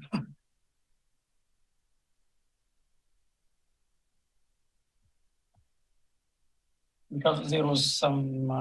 Okay, let's do like this, Kadir. You can send the slides. Can I send you the slides? Yes, send me. Yeah, send me the slides. I'll share them for you, and then you can read your notes on your computer, and then I'll put the slides from my end. All right. Okay. Yeah, I'll text my email address. I'm not sure if you have it, but let me stop sharing now. You have my email in the chat box.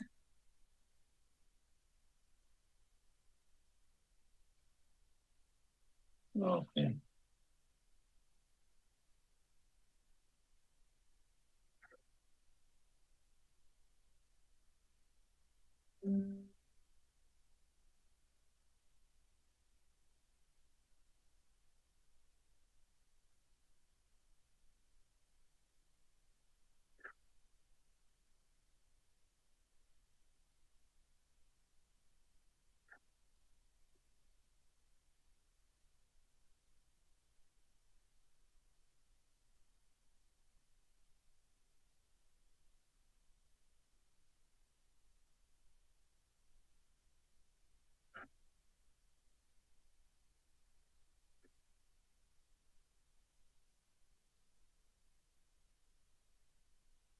So I sent it. Okay, let me check. Okay, give me a second.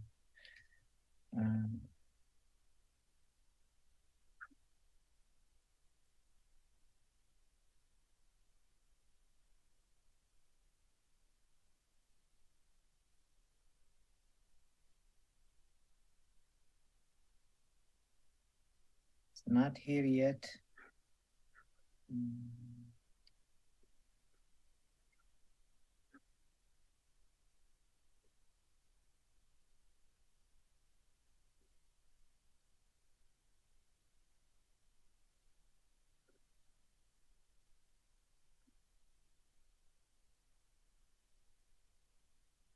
No, it's not here yet. Let me see. Recording in progress.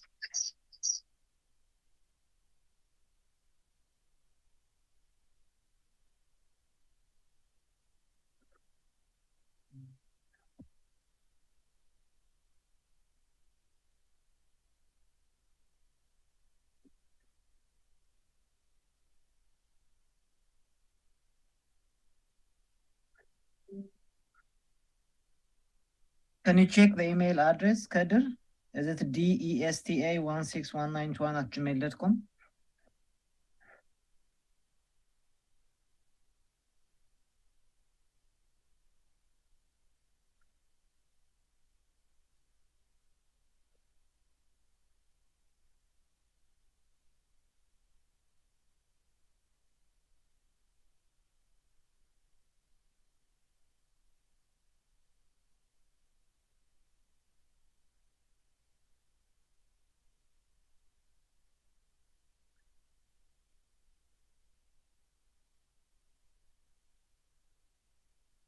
Kader, can you hear me?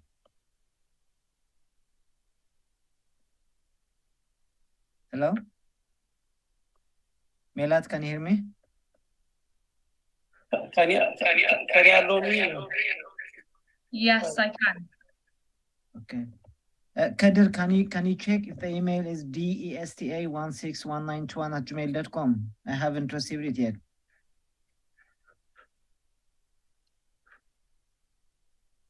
Maybe we can continue as is, Desta. What do you think?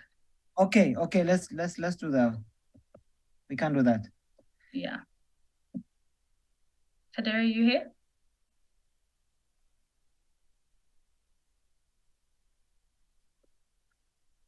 Kader?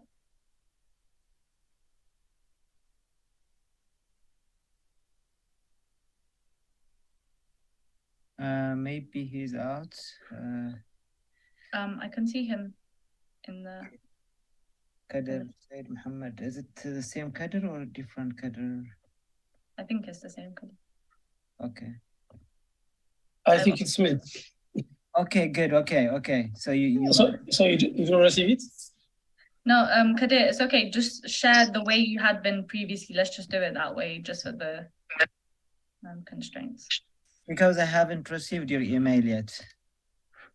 I'm not sure if you have spelled my email wrong. I think I found it. Okay, good. Okay, then you can share your screen. So you received it? No, I haven't received your email yet. Can you check if you sent it to desta1619@gmail.com? I did. I can see it from my email. It's okay. But I haven't received it. Okay, that's that. You maybe keep refreshing and checking the spam and junk. Okay? Until then, just share what you have on your screen, and it's okay. We can see your notes. There's no issues. You could just proceed like that, if you don't mind. I couldn't even get my. Yes, I received it now. Okay, so let me download.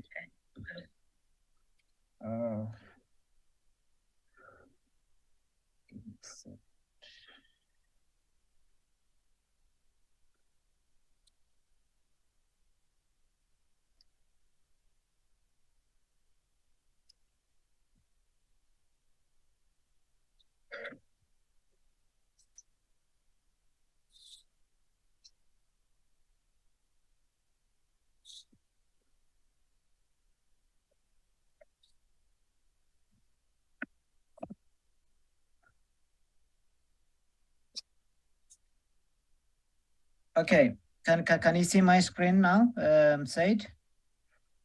Yeah, I can see. Very good, very good. Then I will play the slides for you, and then you can read your notes from your end. That okay? All right. Thank you very much. Very good. Okay, so I'll go to the next slide, and then I think you are here. Yeah, I was in the first part of it. Or you can start from the beginning if you want. I don't know. It's up to you. Okay. I think I didn't say much. I can start it from where I was. Okay. So sorry for the inconvenience, technical inconvenience. I was a little bit confused. I didn't even know how to manage my computer. So to start with the relation of Islam, and I would like to start first with the current status of the Muslims in Tigray with regard to the federal Islamic affairs. In the last 4 years, Tigray have been marginalized from the Ethiopian Islamic affairs since the coming of Prime Minister Abiy Ahmed. Now, as you all know, the tie is completely broken.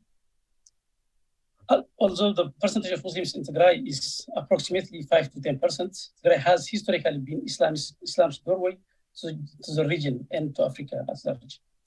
When it comes to the history of Islam in Tigray, in the early history of Islam knows Tigray, the then Aksumite kingdom, as a safe haven for the first followers of Prophet Muhammad, peace be upon him, who fled their homeland, Mecca, due to the persecution committed by their own people, the Quraysh. The prophets said to the immigrants, if only you were to leave for Habesha, as therein lies a king in front of whom none is oppressed. It is a land of truth until Allah relieves you what has befallen you. This is the message he gave them. So we call this the first hijrah, the first migration. And history showed us that there was also a second hijrah, second migration. The ruling Aksumite king who received them is known in Islamic sources as Najashi or King Armahangiz or Ashama in Arabic. Some of the Sahabas exiled returned to Mecca and migrated with the Prophet to Medina, while others remained in Aksum and arrived in Medina later. Some of the Sahaba, the companions of the Prophet, also died in Tigray, and their burial site is located in Najashi. Among the famous companions of the prophets from the Habesha, we found Ayman, the nurse and the freed slave of the Prophet, and Bilal ibn Rabah, the first scholar to the prayer. Because of all these historical events, Tigray is considered as a center of Islamic tourism in the world, a huge tourism potential for the future. Next slide, please.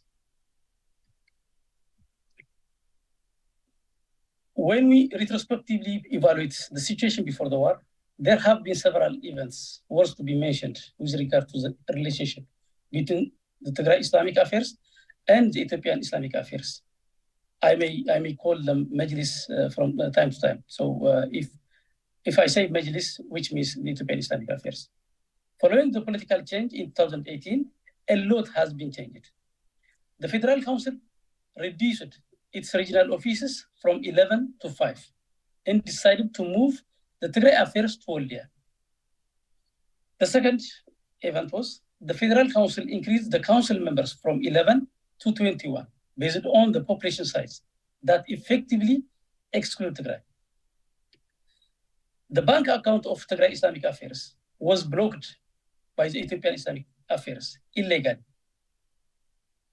Another event, a quota restriction was put in place on the number of Muslim Tigrayans who could do the pilgrimage, the Hajj, as you might know.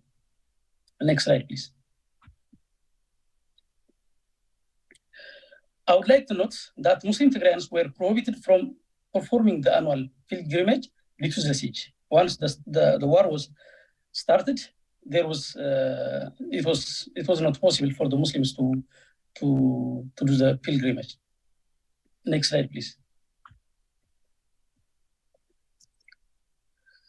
Now we will see how Islam and Islamic institutions were manipulated for the purpose of the genocide. I will enumerate some of the strategies and the methods employed to support the Tigray genocide. The next slide, please. Targeting Najashi was the first strategy that was employed. We consider it as a strategy to mobilize the Muslims to support the war. Najashi Mosque was intentionally shelled several times with artillery. Its belongings were looted, and many civilians and Muslim scholars were also killed in the compound.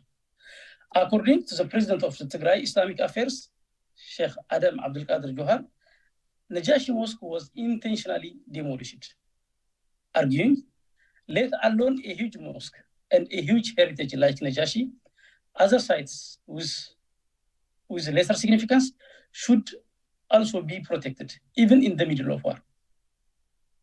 Obviously, the intention was to make the people blame TPLF. And by putting the blame on TPLF, they succeeded to rally up Muslim Ethiopians against TPLF, to get global attention, mainly from the Muslim world, since it is an Islamic global heritage. Given Najashi is a well-known heritage all over the world, what happened to Najashi should concern all the Ethiopians, and the Ethiopian Islamic Affairs in particular. The Tigray Islamic Affairs informed them, but they failed to help them. Next slide, please. Later on, the federal government recognized that Najashi was hit by the Allied forces, but still put the blame on TPLF fighters, saying that the TPLF fighters were digging trenches in places not far away from the mosque. But this explanation from the federal government was debunked by two reasons. The first one was Najashi was hit on December 18, 2020, while it is under their control. The second, what would justify the looting of religious scriptures and killing Muslim scholars who happen to be in the compound? Next slide, please.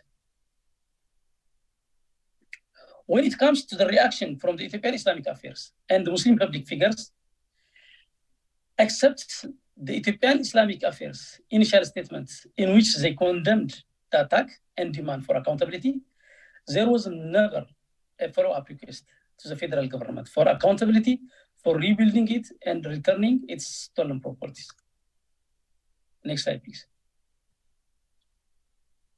Whereas most of the Muslim public figures were more interested to know who committed this horrible action than condemning the action itself.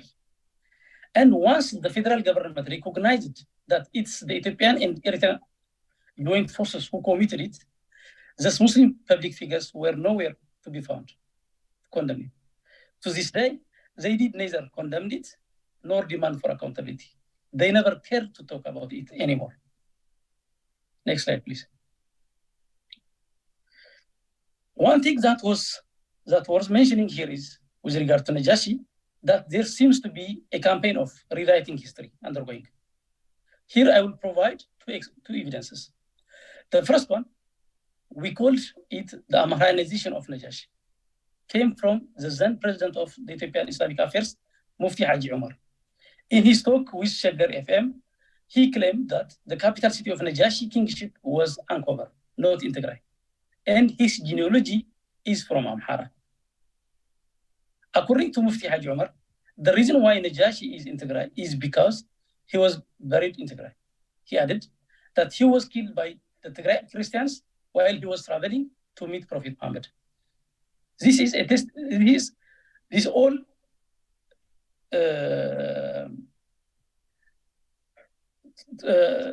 Amharanization. This all when he said all these things, he was trying to Amharanize the Najashi, and he said it on record on Shaggar FM. Next slide, please.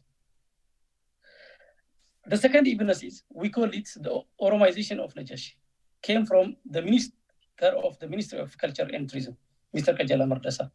In his speech during the celebration of the birthday of the Prophet in the Grand Anwar Mosque, where he said, quote, I will quote, Al-Najashi welcomed those who fled their homeland Mecca in fear of persecution by saying Asham in the Oromo language.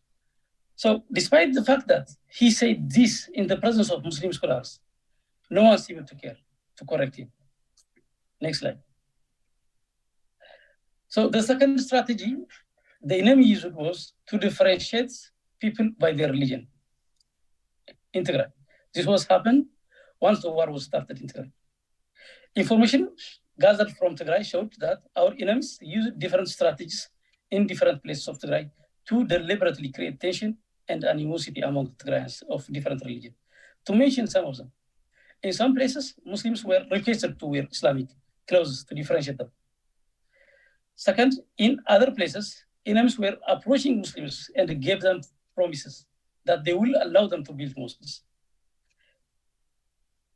In other areas, Muslims were manipulated and intimidated to join people or Sharia positions. This is a second strategy that they were employed. Next slide, please. Here we see this, propaganda by high-profile Muslim personalities and politicians. Here is the involvement of high-profile Muslim personalities and politicians during the war. These public figures could represent the Muslim personalities who were working hand in glove with the federal government in propagating propaganda. They all are known for their deniability of the atrocities committed in Tigray, engaged in spreading hate against TPLF and Tigrayans, and they cherished unconditional support to the federal government.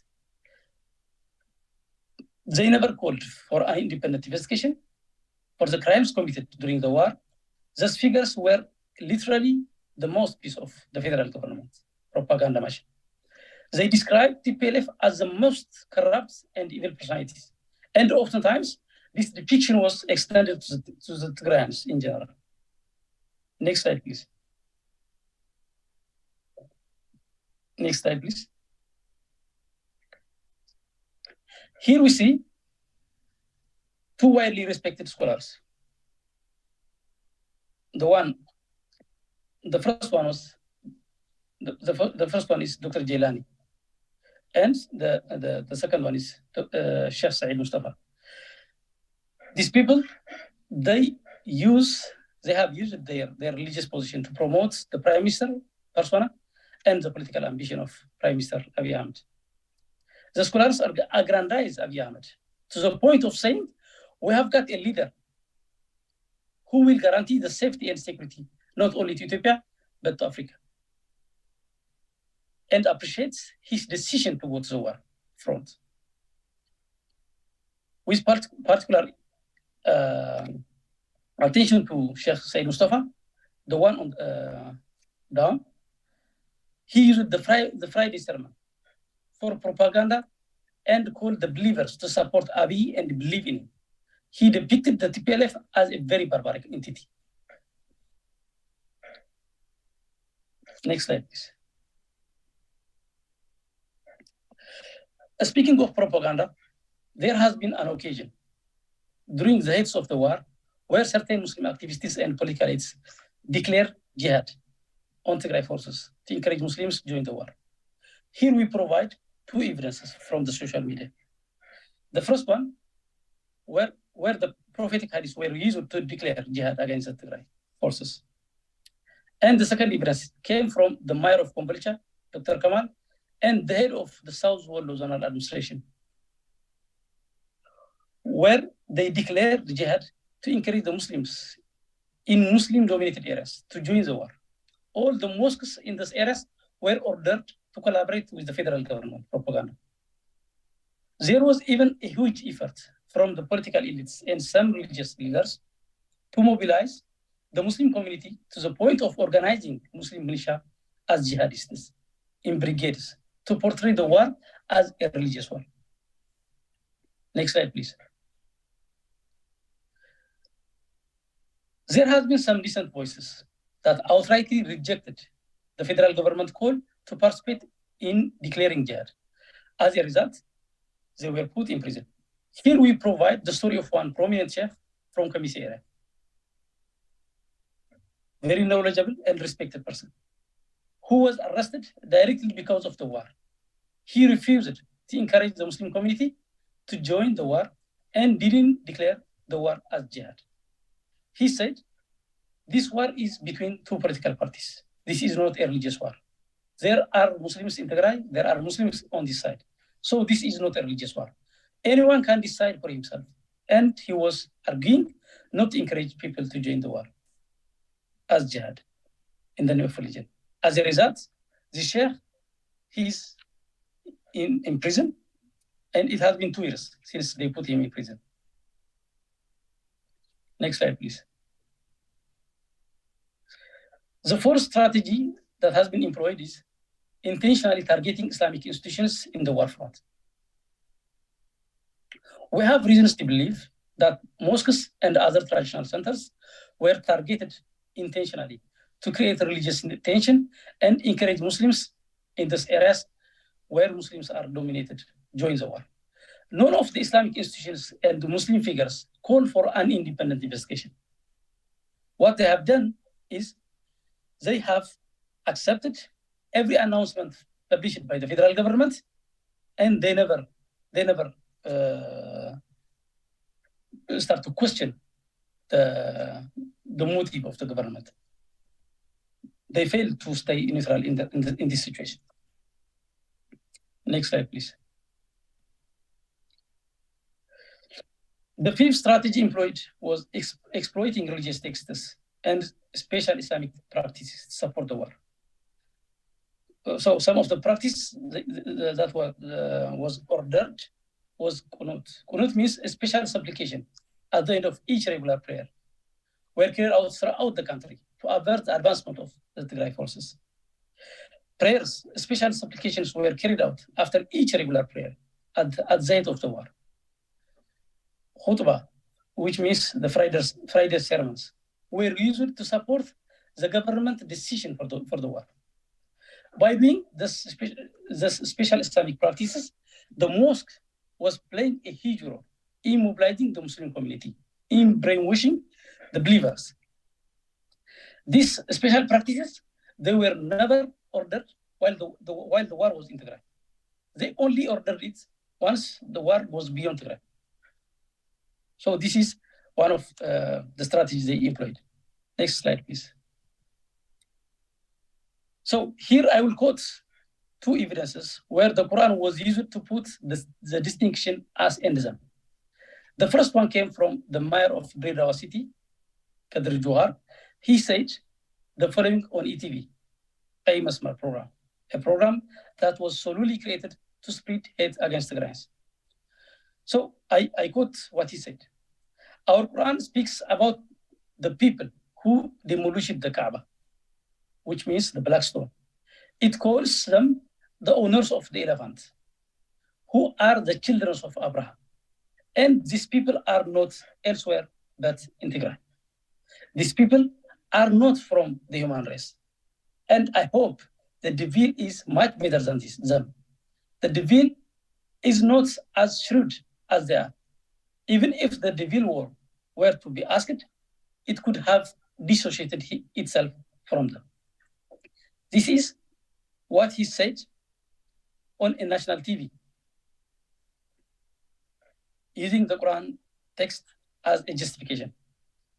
Another example came from university professor and non-Muslim activist. He said, when they, means Tigrayans, marched to demolish the house of Allah, the Kaaba, the black stone, back then Allah destroyed them with the stones of baked clay. As the Prophet said, these people will march again in the future to demolish the Kaaba. Would you be surprised by what they did to Warlo and Afar? So here we see a clear othering by these two people. They use the Quran and they use the translation of the Quran to other the Tigrayans. Next slide, please. So the last strategy was the Ethiopian Islamic Affairs direct support of the war. What we have seen so far is the agents of the Islamic institutions, the mosques, the Muslim figures, all that stuff. But what we see here is the direct involvement of the Majlis in support of the war. As an institution, ample evidence showed that the Ethiopian Islamic Affairs Supreme Council participated directly or indirectly through media campaign, through moral support for the army, through financial mobilization to support the war. The Majlis or the Ethiopian Islamic Affairs, they have participated directly. But besides supporting the war, the Ethiopian Islamic Affairs Supreme Council was never concerned by the tragedy befell to the Muslim community in Tigray. It completely ignored the plight of Muslim Tigrayans throughout the duration of the war. Despite the man-made famine, despite the intentional killing of Muslim scholars, despite the siege, they never made any statement. They never cared to send any kind of help to the Muslims in Tigray. Even in the Ramadan, the holy months of Ramadan, where people show some sort of brotherhood and solidarity, this institution, as an institution, they never made any kind of statement and they never made any kind of support for the Muslim community in Tigray. It ignored the calls by the Tigrayan Regional Islamic Council. According to the president of the Tigray Islamic Affairs, in addition to Najashi, we have lost by the war many Muslim leaders, scholars, judges, teachers in Tigray. They intentionally killed them by bringing them outside of their mosque. The place of religious leaders is in the mosque, not on the war front. So their killing in mass could only be intentional. Thus he said that he believed they were supporting the war and supporting the killers. So when we saw how the Ethiopian Islamic Affairs, different Islamic NGOs and Muslim figures were mobilized to help the Muslim community in Afar, in Wollo, and amplify the humanitarian crisis. When we saw how these entities reacted when Muslim communities in different places affected, like in Wallaga, in Gondar, how they mobilized. They were nowhere to be found when it comes to the plight of the Muslim community in Tigray, where the problem was 100-fold worse. Next slide, please. So here I will present the decision of the Tigray Supreme Council. The Tigray Council, the Tigray Islamic Affairs, they have cut ties with the Ethiopian Islamic Affairs, but before doing so, they gave them a 3-day ultimatum to the Ethiopian Islamic Affairs. A 3-day ultimatum to simply denounce the successive drone attacks that was happening in Maqala, elsewhere in Tigray. They called them to denounce the drone attack. They gave them 3 days. simply to make a statement. Not they didn't ask other things. They asked them, they requested them to make a statement denouncing the successive drone attack. But they didn't make any statements afterward. So once the ultimatum was expired, they made their decision to cut ties with Ethiopian Islamic Affairs following the 3 days ultimatum. So to conclude, next slide, please. To conclude my points, Islam and Islamic institutions were used to promote the othering of Tigrayans, a recipe for annihilation. It used religious rituals, sermons, texts to justify the killing of Tigrayans, so that killing them could be made without any moral reservation. And they portrayed the genocidal war waged on Tigray as a struggle between good and evil. This is how they characterized it. As a key home message, Islam and Islamic religion institutions were instrumental in the Tigray genocide. Thank you very much.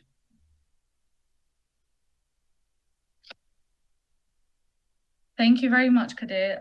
Thank you for your presentation, and sorry for making you wait so long as well to go ahead with your presentation. That was an excellent analysis of the Islamic institutions' perspective and their role in the Tigray genocide. Kadir, maybe we can talk about, we spoke about Christian nationalism, and maybe we can kind of do the vice versa for the Islamic institutions within Ethiopia. I wanted to basically touch upon whether you think there's a parallel kind of sentiment coming from the Islamic institutions, such as what we have seen coming from the Orthodox and evangelical kind of institutions in Ethiopia, to cultivate the feeling of nationalism within the Islamic institution and use it for political purposes. Do you think that there is a cultivation of that happening in Ethiopia?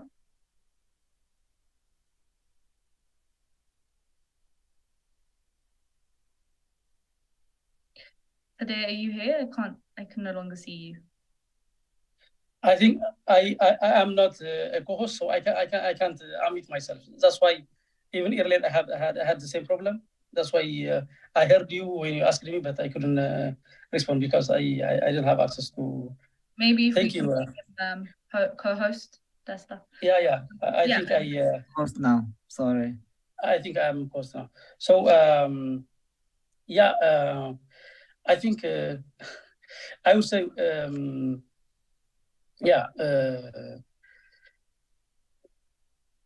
it's very difficult question to answer, honestly, because it needs a thorough investigation. If the parallel of it has happened already in the Islamic institutions,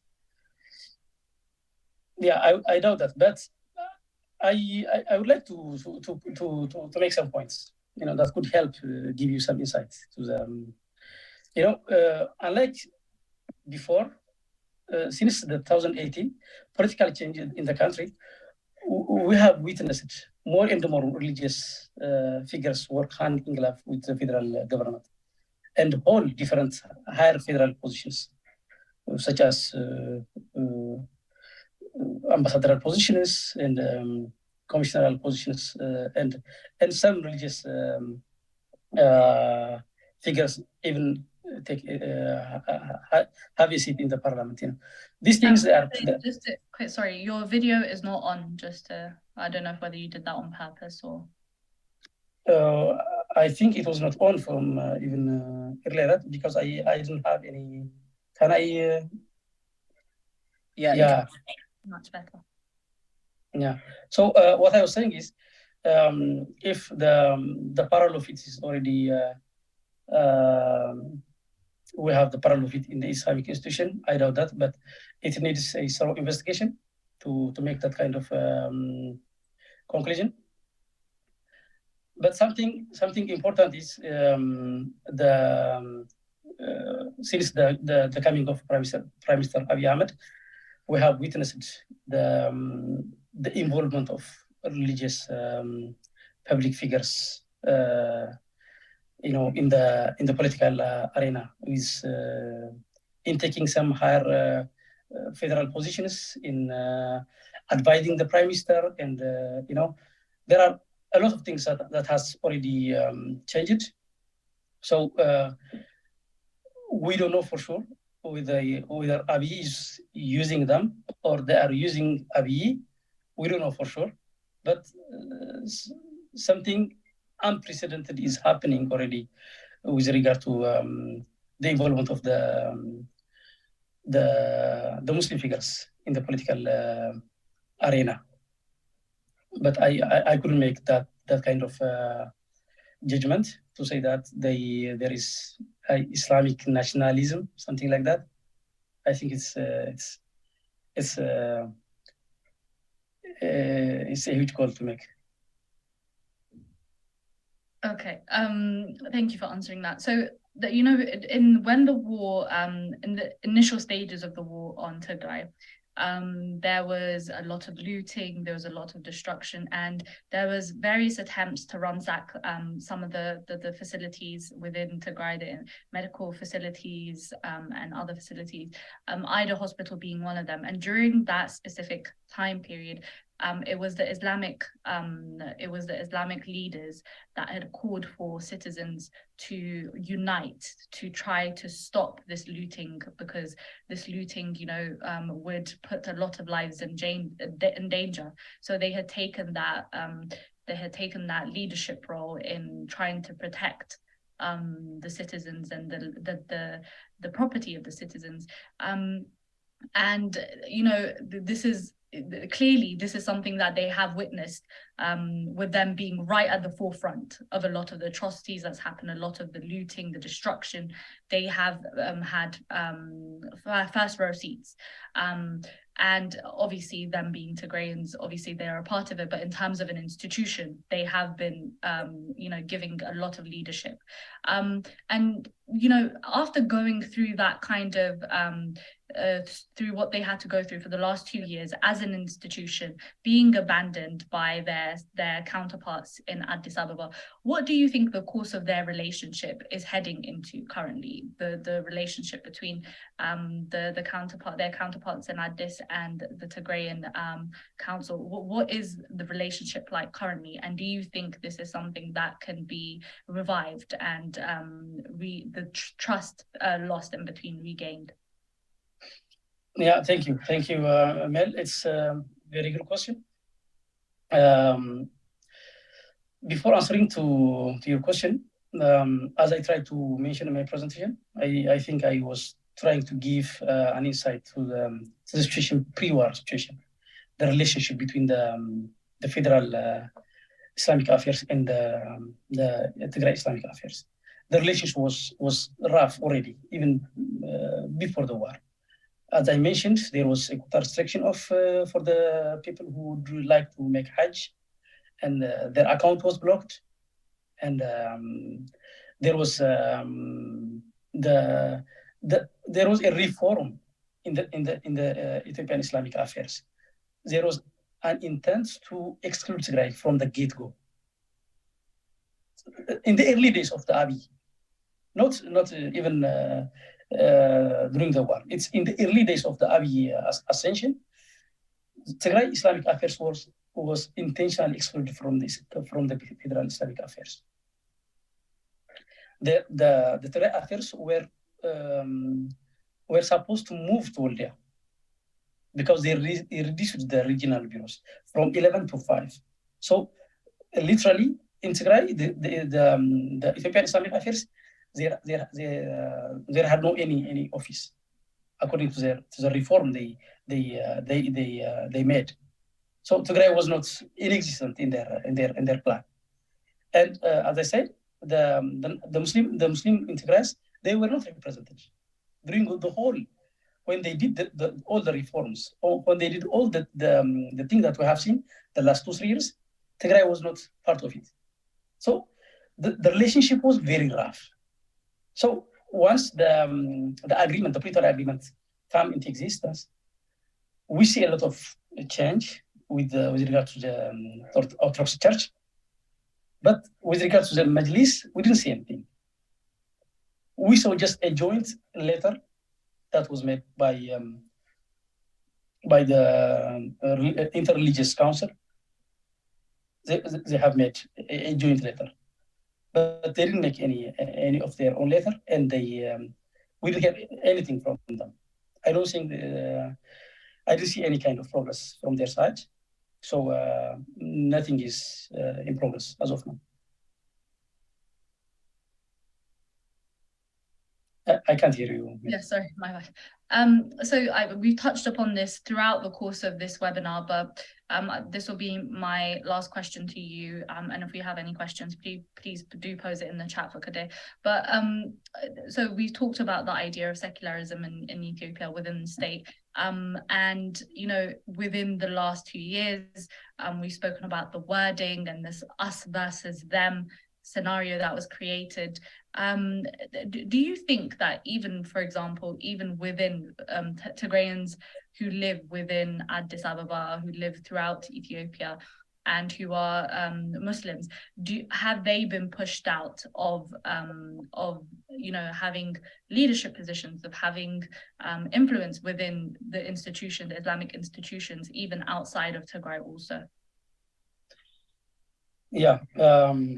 Thank you. It's a very good question again. Actually, what happened to our Christian brothers in Addis happened to the Muslim Tigrayans as well. It's the exact copy of it. Even there was occasion that Muslim scholars who happen to be teachers in the mosque and who happen to be imam in the mosque, they have been put in prison. So the story of our Christian brothers is the exact copy of it. You would find it in the Muslim Tigrayans as well. So there was a pushing. Even they, you know, when I talked earlier about the Islamic practices, you know, the prayer, the Friday sermon, something like that. These things are supposed to be religious. You know, people came to go to the mosques for spiritual aspect. But what the Muslim Tigrayans were experiencing in the mosques were totally propaganda and politics, you know, and to the extent that they were pushed to leave the masjids, the mosques, because what they heard is it's unbearable for them. It's very difficult. It's the us and them distinction, and I was trying to mention in some of my slides the us and them distinction. It's already they were using religious texts, you know, they were they were equating the drones, you know, the drones that was bombing the innocents in Tigray. They were equating with the baked clay. There is a story in the Quran that the people of the elephant that were marching to destroy the Kaaba, God sent a baked clay to destroy them, you know. They were equating, they were creating some kind of equalizing the drones with the baked clay that was sent from the heaven to kill the people of the elephant. And these people of the elephant, they were characterized as the Tigrayans, you know. They were putting the same kind of comparison. So it was, these things were televised in the national TV, and these things were these are things which they were discussing in the masjids. So the Muslims, they have suffered a lot. They have tortured a lot, to the point that they avoid the mosques because they are not a place of worship anymore. They have become a place of propaganda much. So this has happened already to Muslims.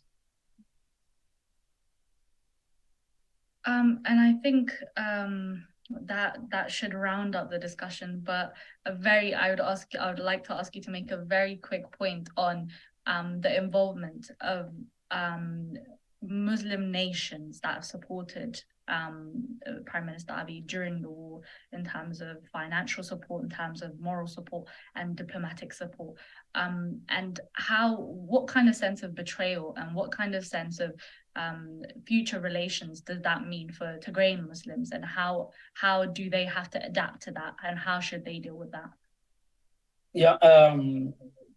With regard to the Arab countries, the Muslim countries, as we all know, there has been an open aid to Abiy Ahmed. So how we would be able to gain that aid? I don't have any evidence, but the Muslim public figures, that I was mentioning earlier, they are the mouthpiece of the government, and I have reasons to believe they were working hand in glove with the government in creating, so that they could accept Abiy as a good leader, for the country. So by the same token, by portraying TPLF as a very a satanic group, a very barbaric group. Even when they attacked the Najashi, my argument is attacking Najashi is a strategy, because they justified it. TPLF made it intentionally so that we can attack the masjid. They dig a trench around so that we can attack it. So once TPLF is blamed for the Najashi attack, the Muslim in Ethiopia and the Muslim all over the world will be mobilized to go against this barbaric TPLF. So we have seen them in Al Jazeera, we have seen them in many Arabic medias. So the people that we call them teachers, the people we respect them before the war, they were engaging in propagating the propaganda of the federal government. So I have reasons to believe he has, Abiy have received the help from all the Arab countries via these agents, via these Muslim figures, because they have a means to communicate. And we, as Tigrayans, we didn't work on that because we didn't have any agents. The only agent we have is the diaspora and the Tigrayan Muslims. But since we were not organizing pre-war, it was very difficult for us to get organized and create an agency so that you can compete with these people, because they are huge in number, they have power, they have many. We were outsmarted and we have outnumbered. That's what I could say. Okay, thank you. Thank you so much, Kadir. Let me give you maybe a minute to just give us your closing remark before we finish up. I think I joined all the remarks of all the panelists. It was very fantastic. So my closing remark would be, we have suffered a lot. Our people have suffered a lot, and following the Pretoria agreement, things are seems to go, as if nothing happened. So, and I have a fear that we could forget what has happened to our people. So I invite all of us just to work, especially on the accountability part, so that the people in Tigray could get justice for all the suffering, for the siege, for the weaponization of rape, for the mass killing, all these things, for the genocide in Tigray. Justice has to be served. So we, as the diaspora, we as Tigrayans, we should not forget this. We should work to realize justice be served to our people. This is my remark. Thank you, Amir. Thank you very much, Kadir. That was a very great presentation, followed up with, I know there were some tricky questions that sometimes do not have the answer because they are so entrenched with a lot of context, and we don't know sometimes because we don't know where the direction of the politics is heading. So thank you so much for answering all of those very difficult questions as well. Your time here is very appreciated and your insight is very appreciated. Thank you, Kadir. This will be our last panelist for today. Thank you so much to everyone who's joined us. Thank you very much. Yes. Thank you. Thank you for all of you who stayed engaged. I know it was quite a long webinar, but very insightful and very captivating in the way that, the different perspectives we got to engage with, to understand, to ask questions. This is the beginning of the discussion on the way that the religious institutions have influenced a lot of the things that have occurred in Tigray, the genocide that has occurred in Tigray.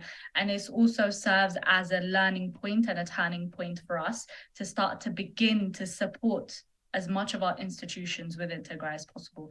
Religious institutions require, as Mamher Abi had said, religious institutions, regardless of your religion, require support on a holistic level, on a level where we have to address them as being prime institutions that support our society in terms of, the way that they are able to be protected, providing them with sanctuaries, providing them with very healthy outlets. So thank you so much, guys, for joining us, but make sure that you also try to go support your religious institutions in Tigray. This webinar was organized by the Tigrayan Diaspora Council in Europe. And thank you to all our panelists, Abat Barhe. We have Dr. Tedros Asafataklu, Assistant Professor Temesgen Kasai, Mamher Abi Addis, and Kadir Said. Thank you so much to all of you, and thank you so much to our panelists as well. Thank you for taking out your time to join us here today. And I think we will be concluding the webinar as we have been here for quite a long time.